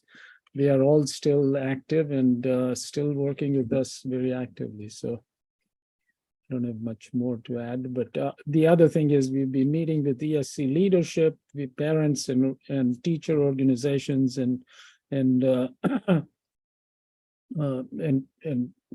really, it's despite all of the other conversations about being in schools and mental health, I think that what we have found is really consistent support from school leaderships inviting us back. So I think all in all, schools and school leadership is seeing the value despite all of the other background conversation that the state population is having. Any questions for Dr. Trivedi? It seems like Julie is nodding. So, and Julie Wyman and a lot of the people, Luann and Lachelle and Julie and a number of leadership at ESCs have really and have been profoundly helpful. But Julie knows this inside out. So, any comments from you, Julie? We just really appreciate the program. We appreciate the partnership with the school districts, you know, getting in there and getting that personal touch with the students and then scaling that out with wellness ambassadors. You know, there's so many creative things all of you are doing. And certainly YAM has been one that is touching groups of students on what we would call tier 1, right? And giving them that that capacity to advocate for themselves and get to know themselves better. And they know how to seek help now through you all too when it's needed. So thank you. And I think that, thank you for pointing it out, that this, unlike, you know, we in mental health have not done as much of work in tier 1. We wait for crises. Our health systems in general, including most mental health systems, are very well organized to deal with crisis. This is really tier 1 intervention. And I think that changes the equation and conversation. All right, very good. Any other comments? Hearing none, thank you, Dr. Trivedi. Yeah, again, thanks for all the great work you're doing. And Sarah, we're going to go to you next, related to the workforce expansion training, part of CPWE. Hi, everyone. Sarah McLaughlin with the consortium here. I'm going to talk to you guys very briefly about the updates for the ARPA-funded CAP fellowships, LMHA work, and other workforce initiatives. Under our CAP fellowships, and this data is through June 30th, 2023, We have been able to provide over 70 sessions by those ARPA-funded CAPs, but I think at this time we have one. We also have the University of Texas Southwestern Triple Board program starting up. They've matched multiple trainees who have been starting in June, and I think they just transferred a resident over in July to be engaged with that triple board program, which is awesome. The only other note I have on CAP fellowships as a summary from the HRIs is that at times they are struggling with recruitment, especially some of those more rural areas, but I know they're really actively looking at how to make those offers enticing and how to bring in those CAP fellows. In regards to the local mental health authority work, we've been able to partner with so far 6 additional community health centers. From there, we've been able to provide around 350 sessions and train to residents. Again, a lot of the work with the local mental health authorities is focusing on recruitment, hiring, and collaboration, and being able to identify those trainees. The local mental health authorities are showing interest. So a couple HRIs are trying to vary their schedules, try some flexibility, move some time around to make sure that we can provide some support there. And then combined all of the other workforce initiatives that are not CAP, which include social workers, psychologists, counselors, things of that nature. We've got a full roster essentially. So Dell has 2 postdoctoral fellows starting this fall. Houston's got a lot of social work interns, 15 who have just started in July. University of Texas Southwestern is starting their new 2 child focused clinical psychology trainees. And then we've got 5 other HRIs with a variety, again, of social workers, psychologists, counselors to bring into the workforce. And they're very actively engaged. And I know there's more growth coming forward starting September. All right. Any questions for Sarah? Hearing none.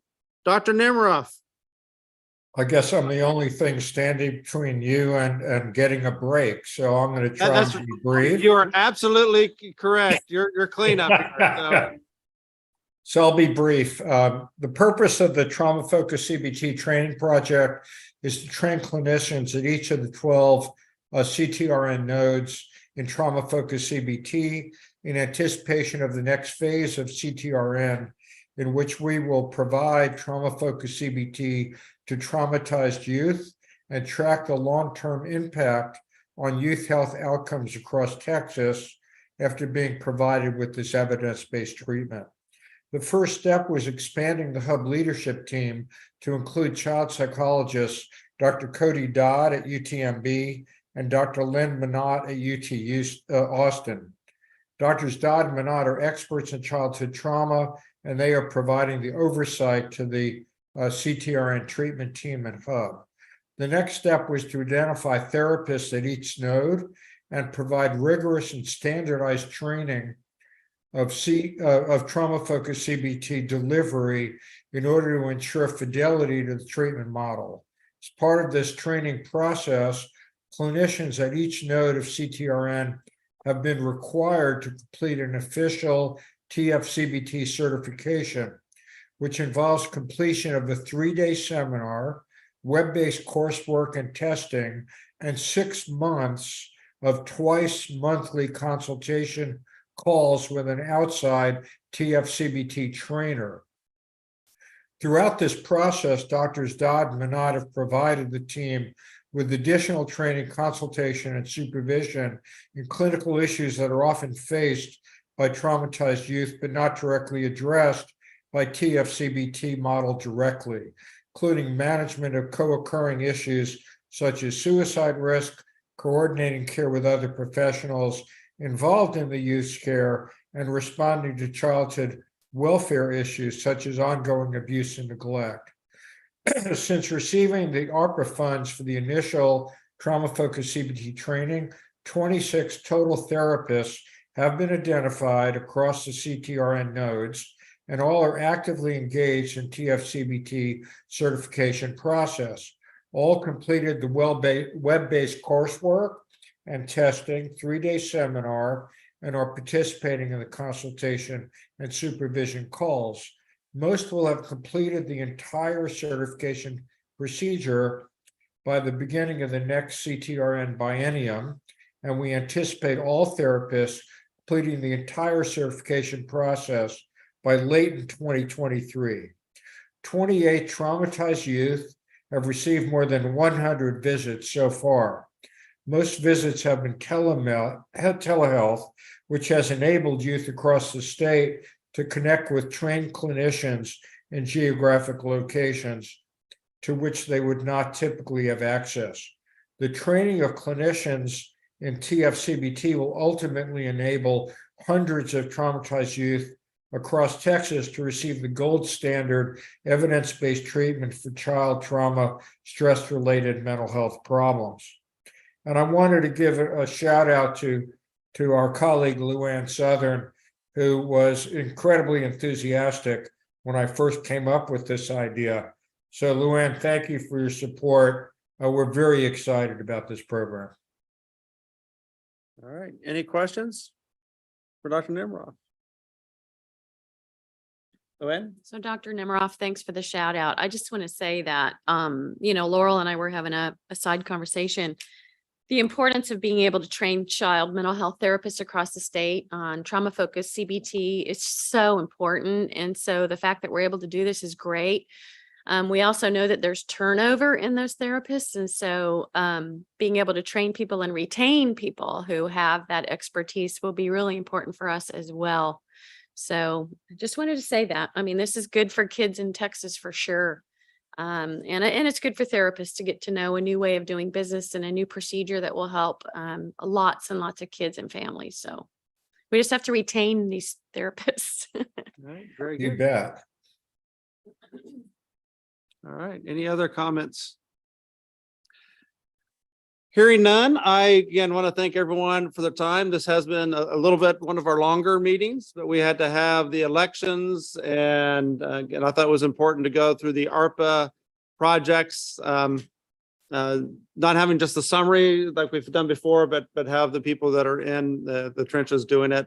I do think with the ARPA projects, we're going to need to spend some time over the next 6 months to figure out how they get integrated into the current projects, or how statute will need to be adjusted to give authority to do some of the things that the legislature allowed us to do through the ARPA funds. And so again, we'll have follow-up conversations with everyone to kind of help figure out what that path is. But again, really appreciate all the hard work, and look forward to seeing everyone at our next meeting. With that, we are, well, I guess I can, is there a motion to adjourn? Yes, absolutely. And thank you for everything you do for us, David. I have a motion. Is there a second? Second, and congratulations to everybody for your participation with this wonderful committee. Yeah, very good. All right, we're adjourned. Have a good week, everyone. Bye. Bye, y'all. Thank you.